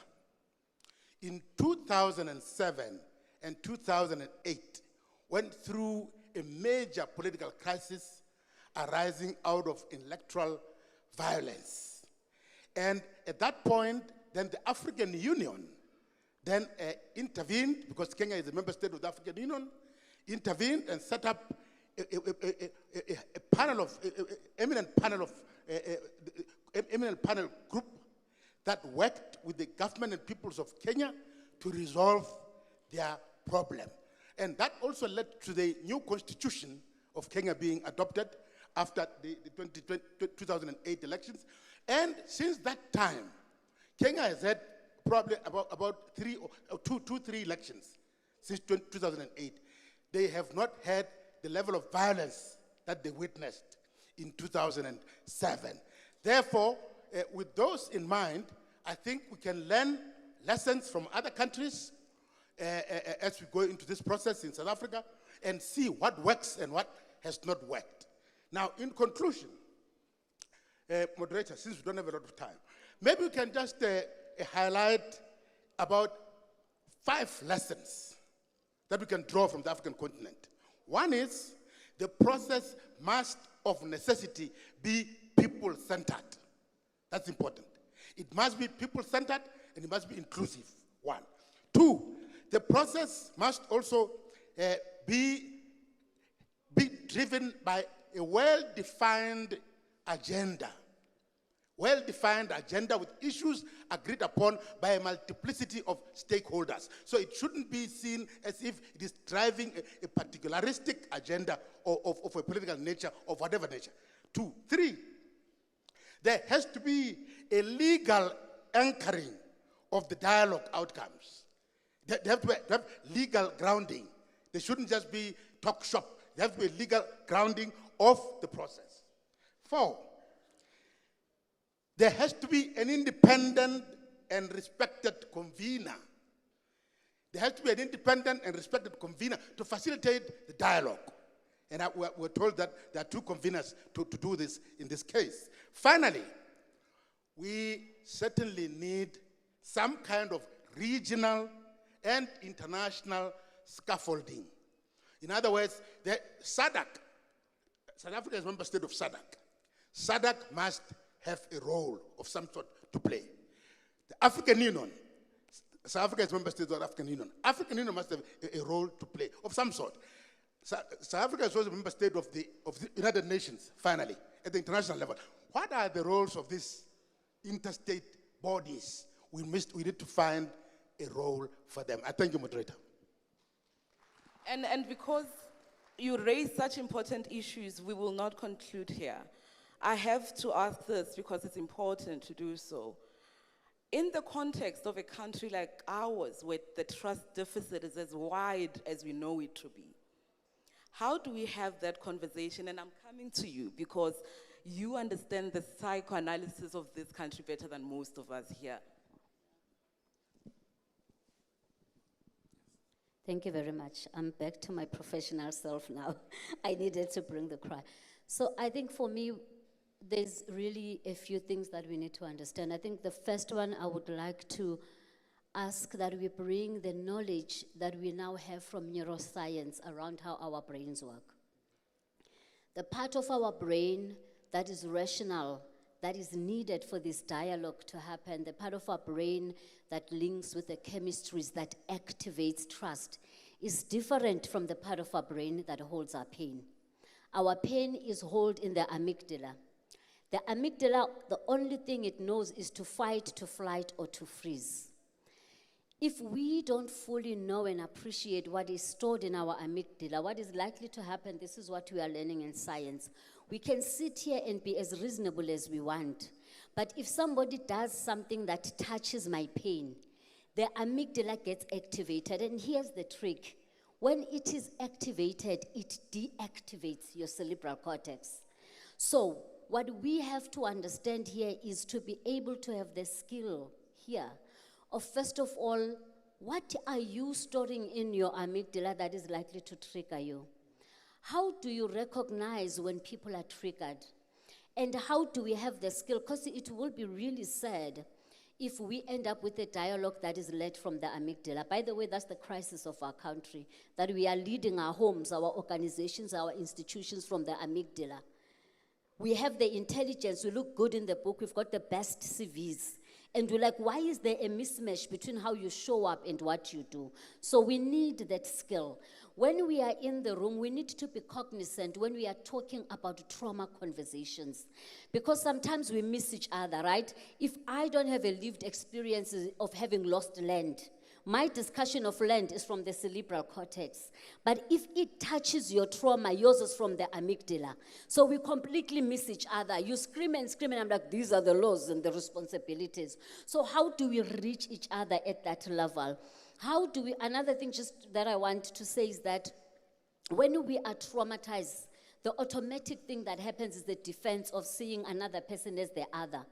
And we are asking that we lower down those defenses. So how do we create an environment for the people that are facilitating that can enable that? How do we say, guys, we have now been triggered. How do we bring ourselves to be able to have a conversation that facilitates that? So I think we need that skill. We need to bring it in here. And my invitation to everyone that was here, your greatest work is to be awake to yourself. And so that you can be able to hear people that think differently from you, because that's what a dialogue is about. But when I'm wounded, I can't even hear the other people and where they are coming from, so we can be able to move forward. Thank you so much. I need you to pass the mic on to Ntate Omar for his concluding remarks. And we just want you specifically, as the organization that brought us this Korokoro scenario, tell us how we take all of these conversations that we've had moving on forward to have not only just the national dialogue, but one that brings us the urgent attention to the challenges that we have and brings the trust and healing that we need as a nation. Thank you, and thank you for reminding us about the scenarios. So I think one of the ones that I know the president likes a lot, and he quoted it extensively after last year's elections in his opening of parliament, and that's called the Weaver work scenario. And the Weaver bird builds this huge nest that can last up to 100 years. And he said that that's the kind of cooperative nation we need. So I like that image, and it's not your normal weaver that you find in the garden variety, but it's the ones you find in the Kalahari. It can withstand cold weather, it can withstand wind, etc. That's what we need to build from this. So in doing that, I think just to reiterate what the president said, that we need to put the interests of the nation first. We should avoid grandstanding. We should make sure that we are inclusive, that we're building consensus, and that we are willing to compromise, we're willing to listen. In that way, we can build this cooperative nation. Thank you. Wonderful, thank you so much. And before I give you back your freedom, I want to express my gratitude to my excellent panel. Even given the time constraints, I believe that the message landed quite well. I'm going to call back onto the stage Lerayo, who is going to give you the final marching orders before we go out to lunch. Thank you so much for your attention.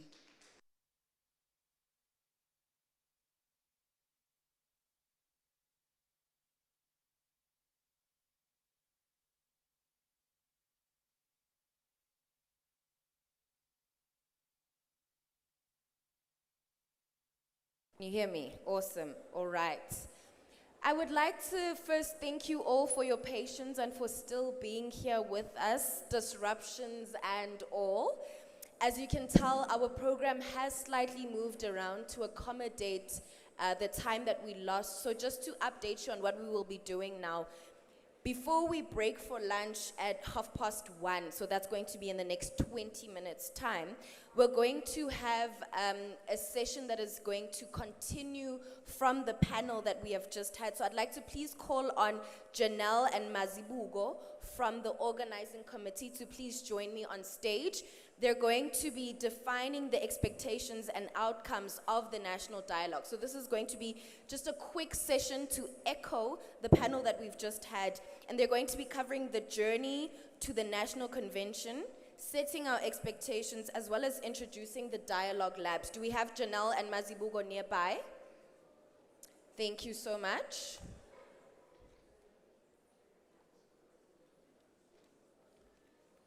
Thank you.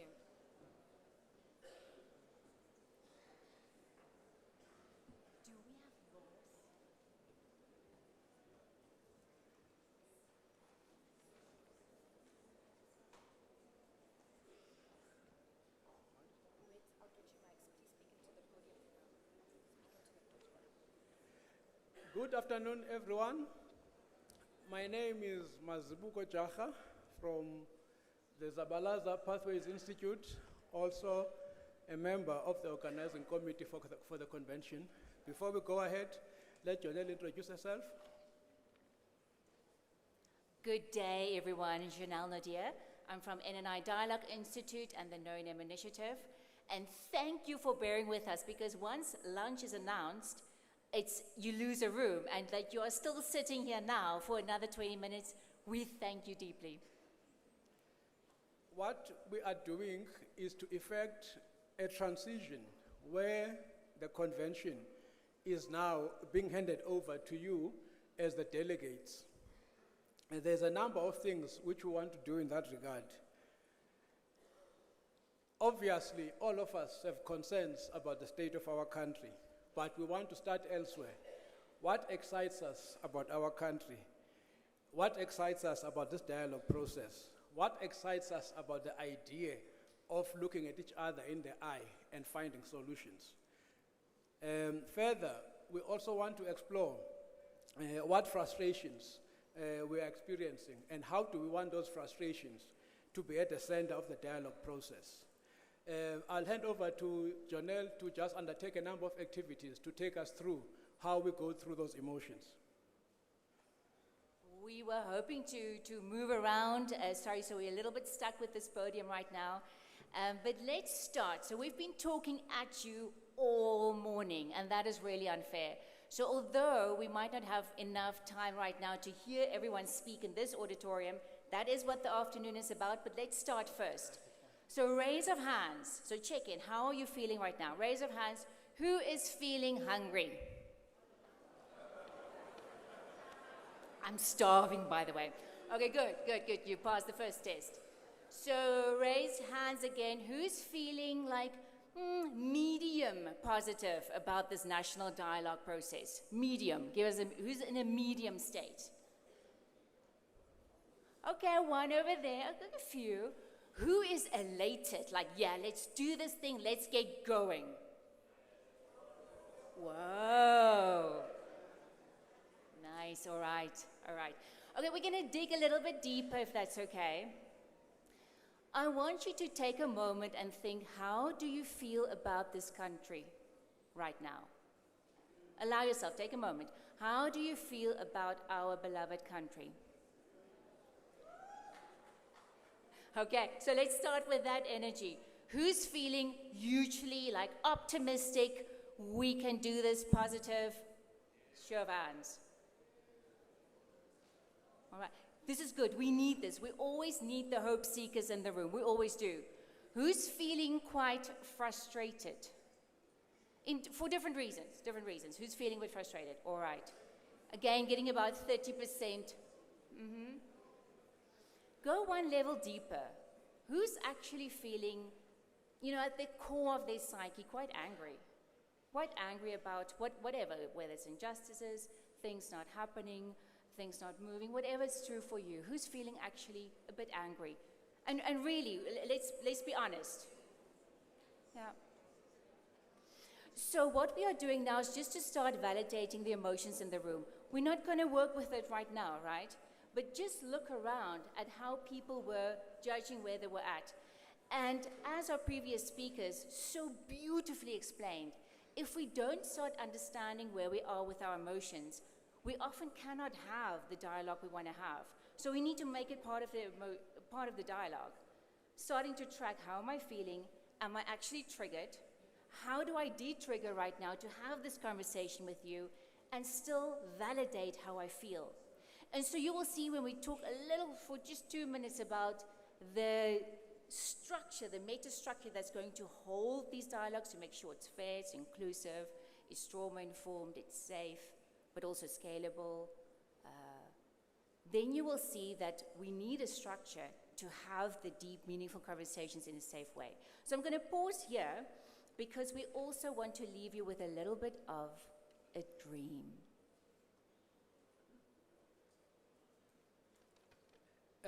As Jonelle just said, we want to use this moment to also dream. So, as we dialogue, let us dream.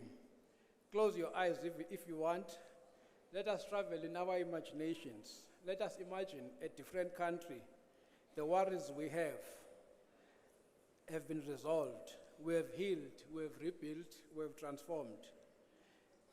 Anyone who's opposed to that kind of dreaming? Anyone who's opposed to a dream that resolves our nightmares? Any hands? So indeed, that's the purpose of a national dialogue process. But the way we want to do this is to impact beyond dialoguing, because at times the word dialogue is interpreted in a way which means talk shop, we talk, but actually we don't develop impact, we don't develop solutions. So in the dreaming that we will be doing through the dialogue process, a lot of it is about developing impact, bringing real change, bringing concrete solutions. I want to ask everyone to pull out a leaflet from the conference packs, which is just a single page leaflet. I want to refer to it as we go along. So it's in your bag if you want to grab that now. So, from the previous panel, from what Sis Nomfundo was saying, we've tried to apply what she was saying in this leaflet. There is a section in the leaflet which talks about dialogue principles. Basically, those dialogue principles which are being proposed as part of our process are very important. The first set of principles is about the practices we propose we should follow in the dialogue process. Listening to each other, respecting each other, even if we disagree strongly, and part of that respect is staying curious, suspending our immediate triggers, finding a way to let go of the need to be right, finding a way to always want to prove oneself, but at the same time, as we are grappling with that, having the ability to voice what we feel and how we want to do it. So we will experiment with this approach in the dialogue labs that will follow in the afternoon. But we believe that these principles, these practices, and what follows in the rest of that leaflet, what to avoid, and tips for good communication, will lay a strong foundation of how we can do it. Jonelle? So we quickly want you to grab your phone and see if you can get that code. We might need to make it slightly bigger, but we want to see if you can get that code, that QR code on your phone. And if you have, just give us a thumbs up. We just want to see if it's going to work. If it doesn't, don't worry about it. Let's just see. So quickly get your phones out. I should stand away from you. Okay, give us a thumbs up. Who could access that? Ooh, it's working over here. So everyone, have a quick go. It's the last thing you're going to do before a beautiful lunch. So thumbs up that side of the room. Are you getting the QR code? No? Do you need it to be bigger? Can we get it bigger or not possible? I'm looking at our amazing tech people at the back. Let's make it bigger if you can.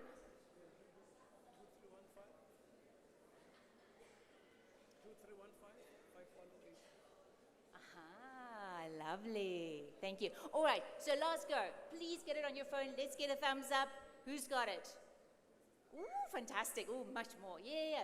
Any, that side also, yeah? succeeding. And I mean, if you're struggling, just tap the person next to you, quickly help me out. Let's start this manner of collaboration. All right, people, this is how we're going to end the morning session. It's on a dreaming note. So we're going to ask you to take a moment. So you've got your mobile, you've got it ready, right? You're not going to do anything with it right now. We wanted you to be logged in. Take a moment to think, what is your dream for South Africa? And while you do that, I'm going to ask our wonderful tech person to move to that question. What is your dream for South Africa? So really take a moment. Don't just go for the first thing that pops in. Like, really allow yourself to paint the picture. Imagine everything we are desiring and imagining around a beautiful outcome of this dialogue process. The social cohesion, the healing has happened. What would our country look like then? Just have a moment to feel into that. What would it look like? How would we talk to each other? What would our economy look like if that was the case? Really allow yourself to dream. And then when you get there, start giving us your answer.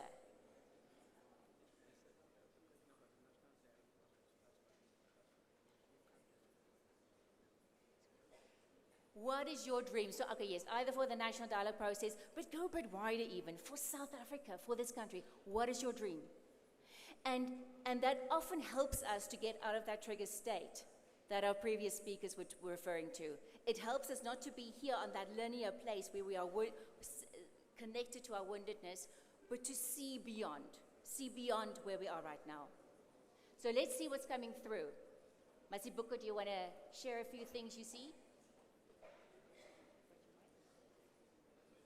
I hope everyone can see the text that's coming up.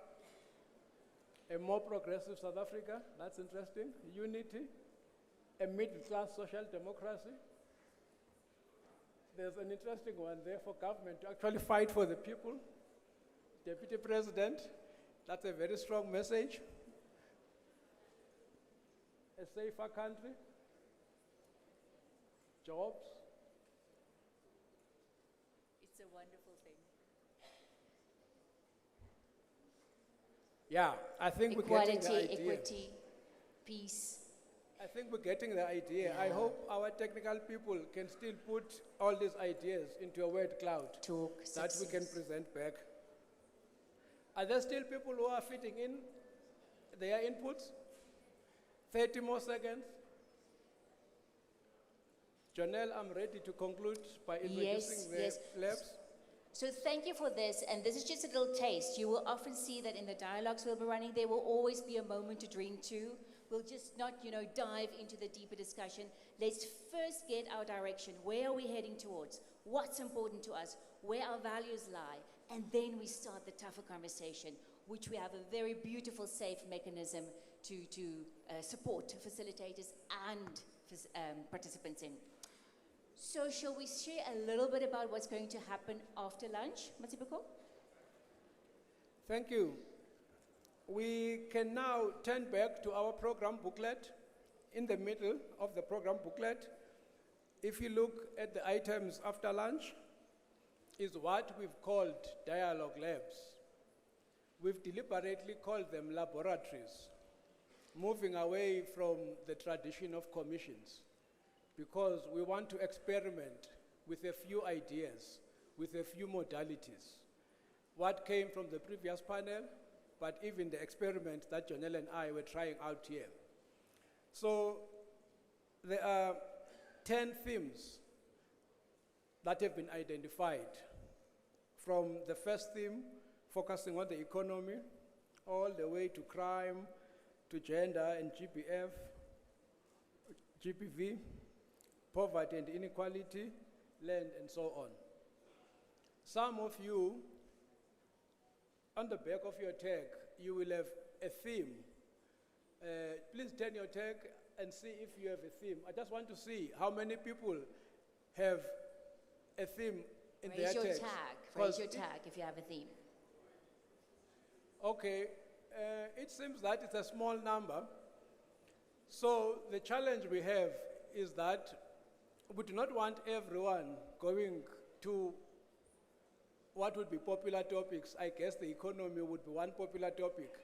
So we try and ask people to distribute themselves evenly, average about 100 per dialogue lab. That's the first task. Then secondly, the purpose of these labs is to present the proposed modalities that will be followed. So what that means is that if your theme is the economy, rather than saying this is the economic crisis, these are the solutions, this is my policy critique, rather the approach is to say, what are the questions on the economy that will allow questions just now that South Africans must discuss from Monday all the way to the conclusion of the deeply democratic dialogue process that we will undertake. So we are raising the key issues, we are surfacing them.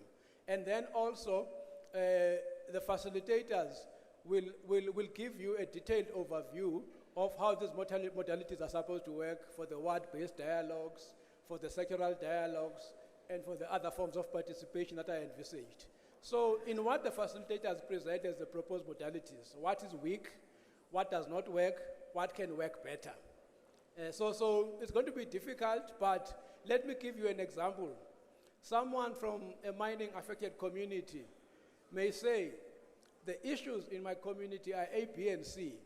Then the task of the facilitator is to say, how does that reality of that community relate to a wider topic? How does it become a question for discussion by society as a whole?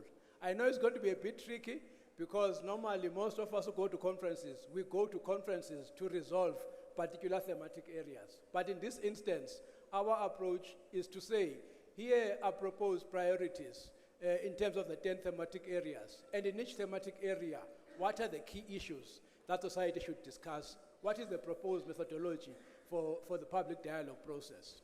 But also importantly, I think all the thematic dialogue labs also have a challenge to say there are other areas which have been missed out by the 10 areas which have been identified. So there's also an opportunity for that, to identify additional areas for the dialogue process that will be oncoming. I'll stop there, Jonelle, and you take over. All right. So just to recap, when you hit your dialogue labs, please note what the values are of this process. Please honor those. Please note what the principles are. Your facilitators will go through that with you. It's really cool, like ways to also de-escalate and what to do in a triggered situation. And so if you have a theme, great. That is the place where you are going. Note that now. Also, your lunch will be close to that place, and ushers will be taking you there. All right, there will be people showing you what direction to go and also to get your lunch there by your dialogue lab. There are a few questions, Jonelle. And so,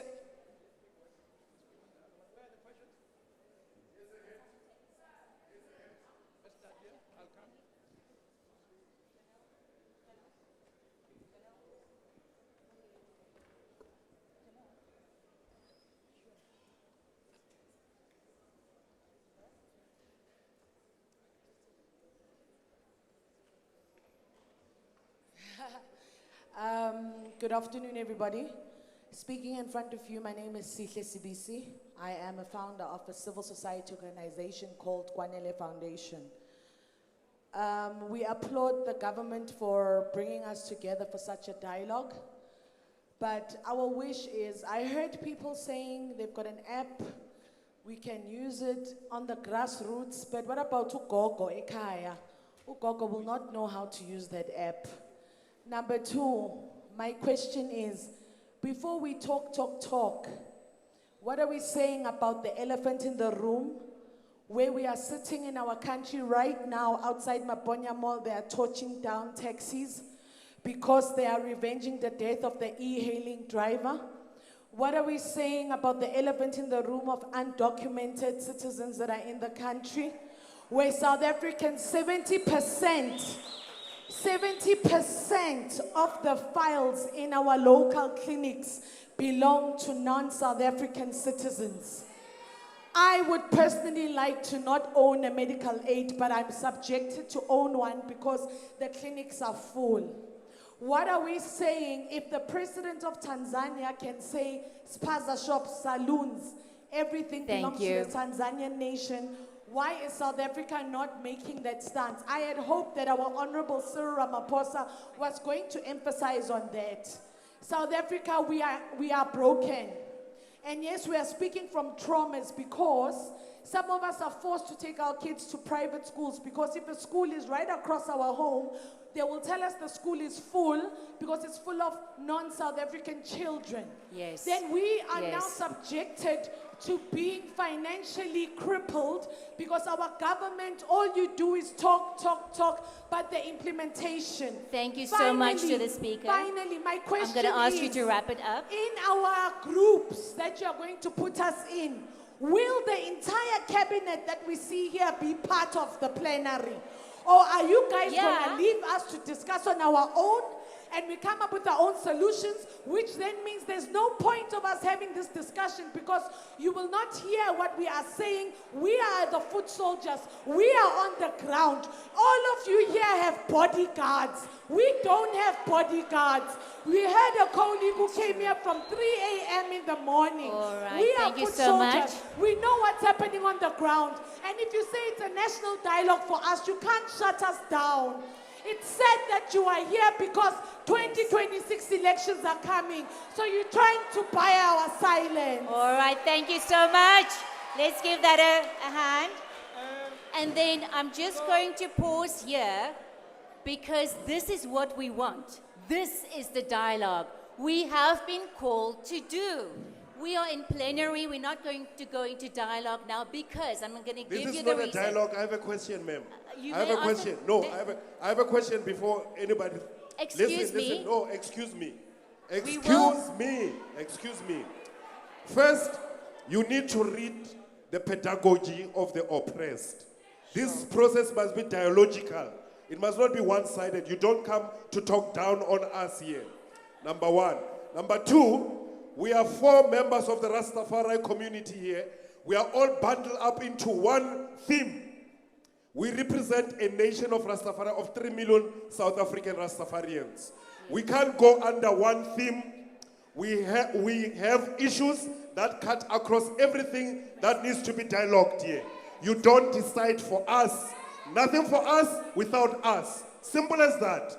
And for the last time, this is a dialogue. Spend more time listening to us than telling us what to do.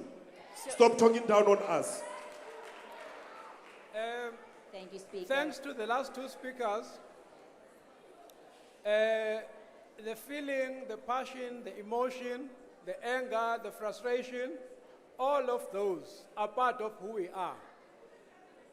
They are part of the dialogue. They are part of the process. There'll be awkwardness, there'll be discomfort, there will be all of these things. So now, what needs to happen if we are to take all of those energies somewhere is to ensure that there's a manageable process where all of these things have a place to land, to be processed and to be harnessed from negative energy to positive energy that really solves our issues. It's not going to happen in one plenary session. It's not going to happen because we raise things in a particular way. Exactly. What I'm appealing for, therefore, is that we trust in the process. These 10 themes are exactly, these thematic labs are exactly the platforms where we zoom in deeper to frame the questions. One person may have a perspective on why there's a health crisis. Someone else will have another perspective. We may think, yes, there's a big unemployment crisis, which we all agree on. But how does it affect people differently? How do we get to the fine texture of that?